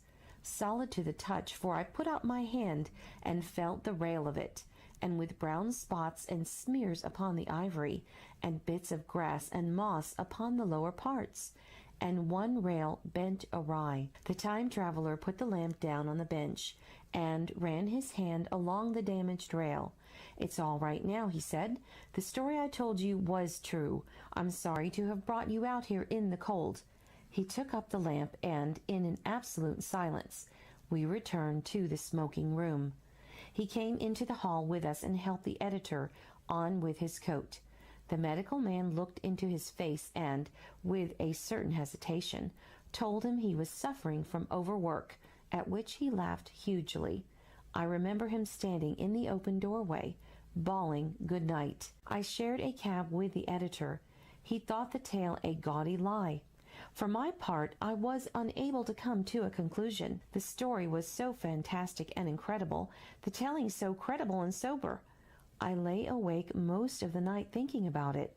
I determined to go next day and see the time traveler again. I was told he was in the laboratory, and being on easy terms in the house, I went up to him. The laboratory, however, was empty. I stared for a minute at the time machine and put out my hand and touched the lever.